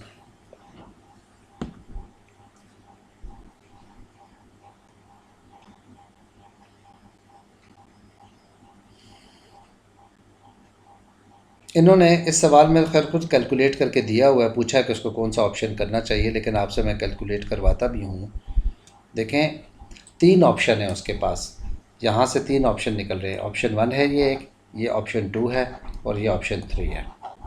वो कह रहा है कि कौन सा ऑप्शन इसको चूज़ करना चाहिए। ठीक है, तो आप ऐसा करें ना नाइल, पहले ऑप्शन की आप एक्सपेक्टेड वैल्यू निकालें, क्या आएगी? कितनी आ रही है? 17 आ रही है। चलें देखते हैं 17 आ रही है कि नहीं आ रही। वो ये है कि 20 को आप मल्टीप्लाई करें 0.6 के साथ तो आपके पास आ गई 12 और फिर आपने ये माइनस। अच्छा, अब यहाँ पर आपने गलती की और ये चीज़ मैं शायद दिखाना चाह रहा था कि ये जो 25 है ना ये वाला, ये माइनस में आ रहा है। माइनस का मतलब है कि ये अगर आप ये वाला ऑप्शन जिसके 40% चांस हैं, अगर आप यूज़ करेंगे तो आपको नुकसान होगा, ये माइनस करना होगा। 25 मल्टीप्लाई बाय, ये माइनस पे है ये वाला, तो इसको 0.4 के साथ आप मल्टीप्लाई करेंगे तो -10 आएगा। -10 आएगा, हाँ -10 आ जाएगा। तो इसका मतलब हुआ कि 2 जो है वो आपके पास या एक्सपेक्टेड वैल्यू होगी, उसमें से आप -3। -2 आएगा ना, 3 तो नहीं आएगा। हाँ हाँ, ये वाली कॉस्ट माइनस कर रहा हूँ मैं, अब इसमें से कॉस्ट 5 माइनस करूँगा मैं, कॉस्ट माइनस करते हैं तो ये -3 आ रहा है इसमें। तो इस ऑप्शन में तो मुझे नुकसान हो रहा है, -3 आ रहा है, यानी इस ऑप्शन पे मैं जाऊँगा तो इस option is making loss of 3।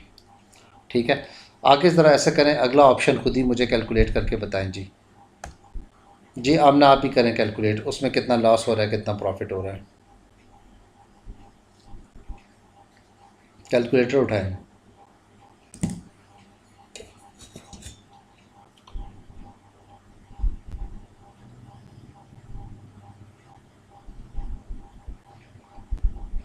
-1। जी -1, -1 -1 आ रहा है, ठीक है जी, सही है जी, इसमें -1 आ रहा है। और थर्ड ऑप्शन में क्या आ रहा है? 0।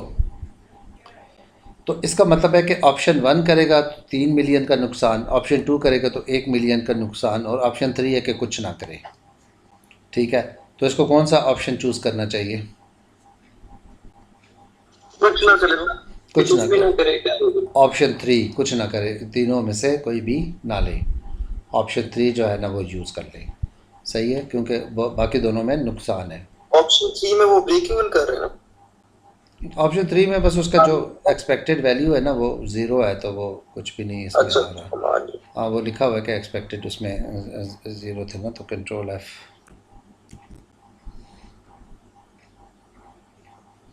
इसमें देखें ये भी एक ऑप्शन है, ये वाला भी हमने किया है। हाँ, तो डिसीजन ट्री में और कहीं जाते हैं, देखते हैं कितना आपके पास आता है। डिसीजन ट्री का एक और सवाल आ गया जी, ये देखें ज़रा।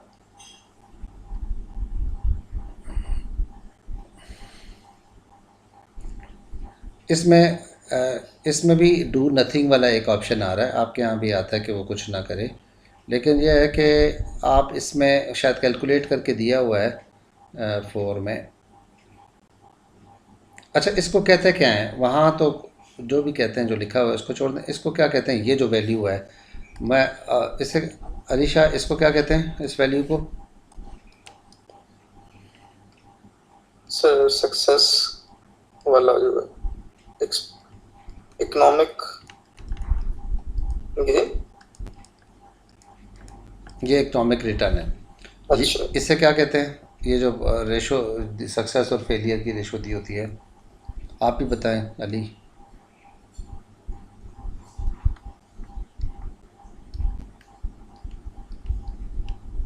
क्या सर नहीं आ रहा। क्या कहते हैं इसको? प्रोबेबिलिटी। प्रोबेबिलिटी। और आप जब इस इकोनॉमिक रिटर्न को मल्टीप्लाई करते हैं प्रोबेबिलिटी से, तो आपको जो वैल्यू आती है उसको कहते हैं एक्सपेक्टेड वैल्यू। आमतौर पर आप एक्सपेक्टेड वैल्यू निकालते हैं, फिर उसमें से कॉस्ट भी माइनस कर देते हैं। ठीक है ना, तो जैसे इनिशियल कॉस्ट इसमें 10 आ रही है, ठीक है, तो 10 मिलियन निकालते हैं, तो उसको कहते हैं expected value after subtracting the cost, वो निकालते हैं। तो इस ऑप्शन में जो है ना वो उन्होंने मालूम करके दिया हुआ है कि इनिशियल कॉस्ट 10 है, तो उसमें जो एक्सपेक्टेड वैल्यू सब्ट्रैक्ट करने के बाद 0.3 आ रहा है, यानी गेन हो रहा है 0.3 का, इसमें जो है गेन हो रहा है 0.24 का, और इसमें होता है डू नथिंग। तो फिर ऑप्शन 3 बेटर रहेगा इनके लिए, डिसीजन ट्री के मुताबिक तो ठीक रहेगा। सर ये 5 को क्या कहते हैं? 5 कौन सी? ये जो फेलियर है साथ लिखा हुआ फर्स्ट वाले में, ऊपर वाला तो इकोनॉमिक रिटर्न है, नीचे वाला भी इकोनॉमिक रिटर्न है। हाँ, ये भी इकोनॉमिक, ये सारे इकोनॉमिक रिटर्न है इस तरफ। ठीक है, ये सारे प्रोबेबिलिटीज़ हैं, इनको मल्टीप्लाई करते हैं तो हमें एक्सपेक्टेड वैल्यूज़ आती हैं। ठीक है, ज़रा कैलकुलेट करें, ज़रा इनको आप सारे लोग करके करके बताएं इसकी।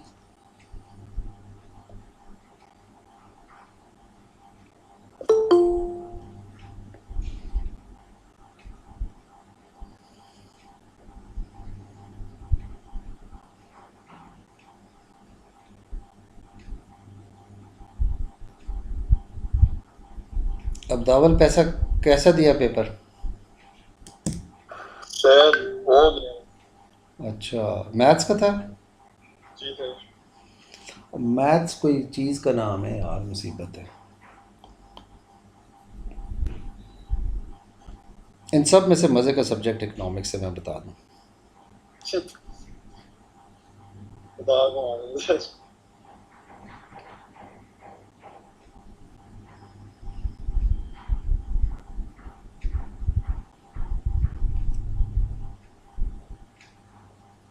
आप बस पेपर कितने बजे ख़त्म हुआ है? नेट गेन का क्या करना? सर 3:30 खत्म हुआ है, अभी कर रहे हैं। अच्छा, यहाँ हम डिसीजन ट्री कर रहे हैं, हमने कैलकुलेशनें आज ख़त्म कर ली हैं और आज से पेपर शुरू करते हैं। लेकिन ये है कि ये डिसीजन ट्री है, आपको तो आती है ना? नहीं सर बताएं। अभी ये बताते हैं ये लोग जो कर रहे हैं। सर इस नेट गेन का क्या करना है? आपको नेट गेन से कुछ नहीं है, आप अपनी वैल्यू बताएं क्या है। आप ये बताएं कि ये 45 को आपने मल्टीप्लाई किया, फिर इसको आपने इससे मल्टीप्लाई किया, ठीक है? तो आपके पास जो है वो एक्सपेक्टेड वैल्यू आ गई होगी 10 आई है। सर ये प्रोबेबिलिटीज हैं सक्सेस और फेलियर वाली। हाँ जी।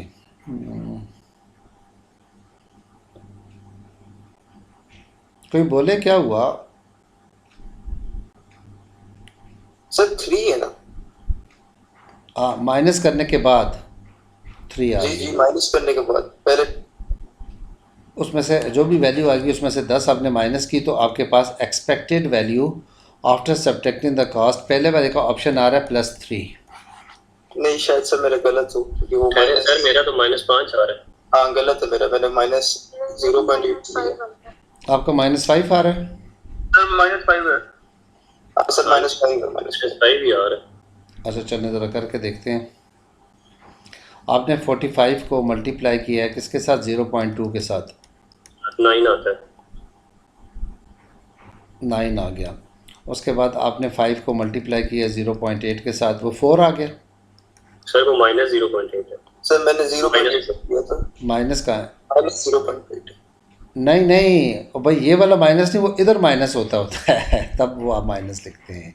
प्रोबेबिलिटी तो एक ब्रैकेट में लिखा है तो माइनस ही होगा ना। नहीं नहीं, ब्रैकेट माइनस नहीं। वैसे भी एक आपको पता है कि प्रोबेबिलिटी दोनों मिला के 1 के इक्वल होती हैं।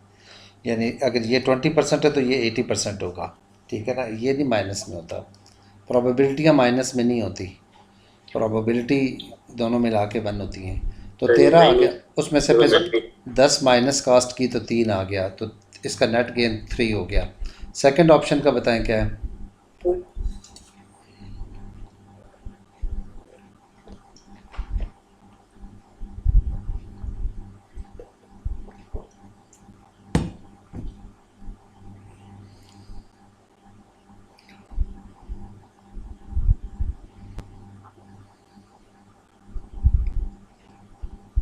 To 2.8 sorry 2.4। आज 2.4 है, 2.8 है? 2.4 है सर। 2.4। 2.4 नेट गेन है। और फिर डू नथिंग, तो कौन सा करे ये option? Sir A. Option A करे, डिसीजन ट्री के मुताबिक ऑप्शन ए ठीक है। लेकिन इस पर क्रिटिसिज्म आप कर सकते हैं कि डिसीजन ट्रीज के हिसाब से तो हम 3 कर रहे हैं, लेकिन नहीं करना चाहिए क्योंकि उसका फेलियर का चांस 80% है, ठीक है ना? तो सर नेट गेन को इग्नोर करिए ना, कोई काम वाली चीज़ तो नहीं है। तो ये नेट गेन जो अच्छा ठीक है। अब इस तरह करते हैं, इसी चीज़ को एक पास पेपर के सवाल से भी करते हैं, और एक बुक आपकी, ये बुक है आपकी ओपन है, जिसमें से एक डिसीजन ट्री निकाल के दें ताकि इसकी प्रैक्टिस पूरी हो, फिर कॉस्टिंग करते हैं। सर मुझे वो इनिशियल कॉस्ट वगैरह तो समझा। इनिशियल कॉस्ट, ये वीडियो रिकॉर्ड हो रही है, आप इसको देख सकते हैं, ठीक है ना? इस वक्त तो ये तो उसमें ना ये क्या कहते हैं, एक हमने डिसीजन ट्री जो है वो करेंगे हम, business objective corporate business strategy का आखिरी पार्ट है ये, ठीक है? बिज़नेस स्ट्रेटजी में एक होती है force field analysis, force field के बाद आती है डिसीजन ट्री, ये चॉइस की टेक्निक है। चलें इस तरह करें, यहाँ पर एक सवाल आपकी बनी हुई है बुक के अंदर, एक ट्री बनी हुई है, ये वाला मुझे करके दे दें, ठीक है? थोड़ा आसान है, आसान इस सेंस में कि इसमें जल्दी से कर लें, बस कैलकुलेटर से ही करके बता दें। टाउन ए में जाना है और टाउन बी में जाना है। तो टाउन ए पे जाने का 50,000 ख़र्चा आ रहा है उसका। टाउन ए पे जाने का 50,000 ख़र्चा आ रहा है, वो लिखा हुआ है यहाँ पे कहीं, यहाँ लिखा हुआ है। प्रोबेबिलिटी दी हुई। प्रोबेबिलिटी भी ऊपर कहीं सवाल में दी होगी ना। तो उन्होंने देखे टाउन ए पे जाने की ये लिखा है कि 50,000 टाउन ए पे जाने की कॉस्ट है। ये लिखा है the annual cost of running the store in town A is 50,000। तो ये बेसिकली 50,000 इसकी कॉस्ट है ए की। फिर ठीक है ना, और बी की कितनी है, 75,000 है। उसके बाद वो ये कह रहा है कि based on the past data the chance of expanding the economy, यानी आपके पास एक्सपेंड होगा 70% चांस है, और फिर दूसरे का चांस 0.3 हो जाएगा। 52,000 आ रहा है पहले का। तो ये आ जाएगा 0.3 और ये आ जाएगा 0. जो भी आता है 3। सही है। तो अब आपने इसको कर लें, मालूम कर लें। मुझे इसमें है 53 ए का उन्होंने बताया है, इसने 53 आ रहा है। 52 दूसरे का भी मालूम करें। अब दावल अब तो करो।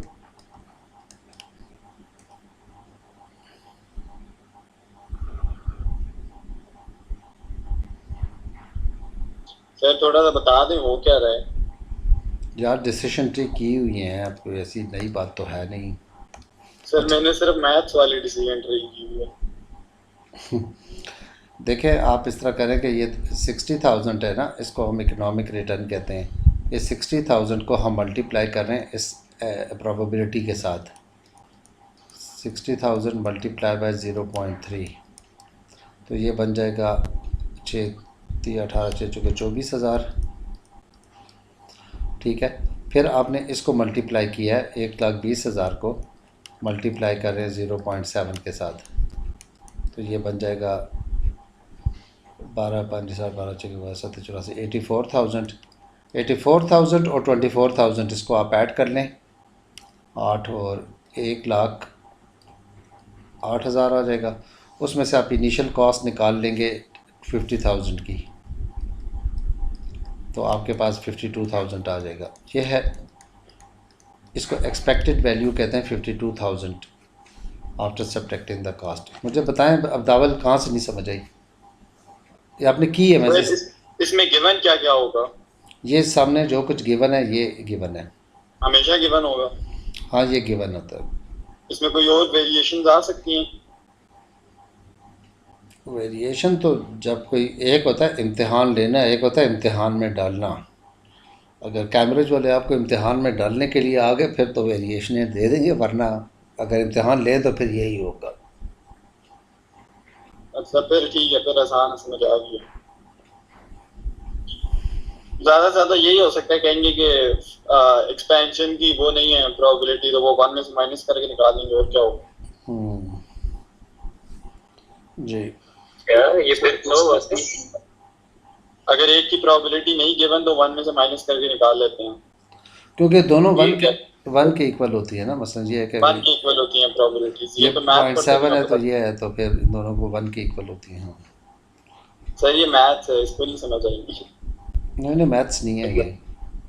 मैथ्स छोड़ के आया था, इतनी मैथ्स भरी हुई है।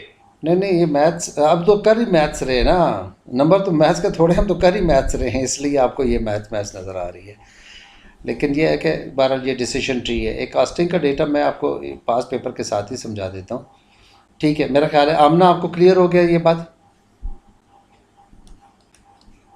सर आमना नाम का कोई बंदा नहीं है क्लास में नहीं है। अच्छा बस असल में क्लास लंबी हो जाती है तो बस। सर रिसेशन माइनस एक्सपेंशन हो गए, एक्सपेंशन माइनस रिसेशन। हाँ जी, एक्सपेंशन माइनस रिसेशन हो गए, रिसेशन जो मर्जी करें।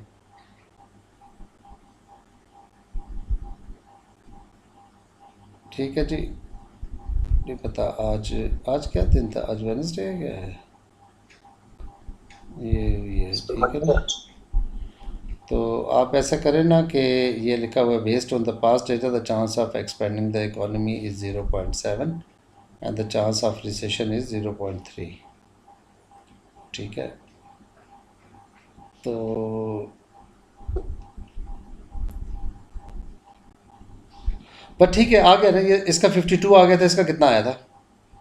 89। फिर ठीक है 89 वाला कर ले, ठीक है ना, समझ आ गई ना। अब ये हमारे पास हो गया। सो आज की इस क्लास को हम कंक्लूड करते हैं, ख़त्म करते हैं।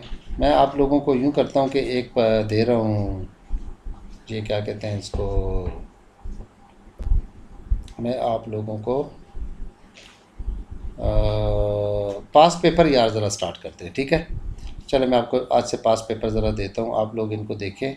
कल से हम पास पेपर जो है वो टारगेट यूँ करते हैं। हमारे पास पेपर आपको 16 को है ना, आज 13 है ना, एक 14 का दिन है कल का और एक 15 का, बस 2 ही दिन है हमारे पास।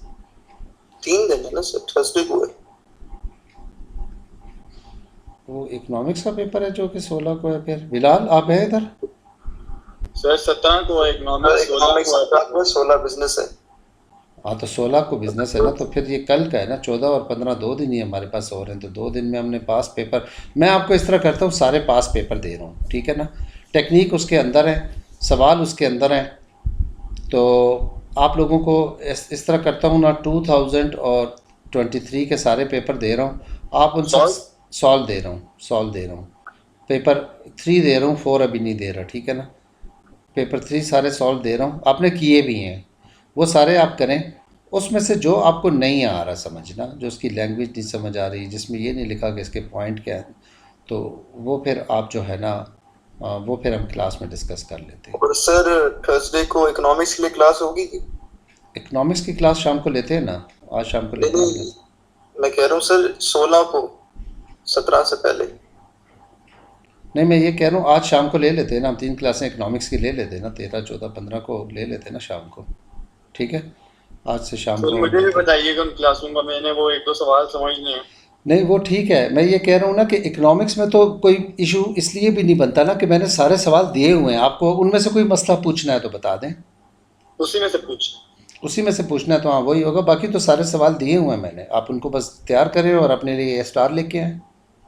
ठीक है सर। उसके कहते हैं आप ये जो क्लास शुरू होगी आपकी इकोनॉमिक्स किस टाइम होगी? मुझे अभी नहीं पता, लेकिन होगी रात को कोई 11-12 बजे के करीब। तो 10 बजे आप फ्री हैं? मुझे नहीं फ्री हूँ मैं, फ्री आजकल का कौन कैसे हो सकता है, कोई भी नहीं हो सकता, ठीक है ना। तो फ्री सर ये इकोनॉमिक्स की तरह कुछ बिजनेस का भी बताएं।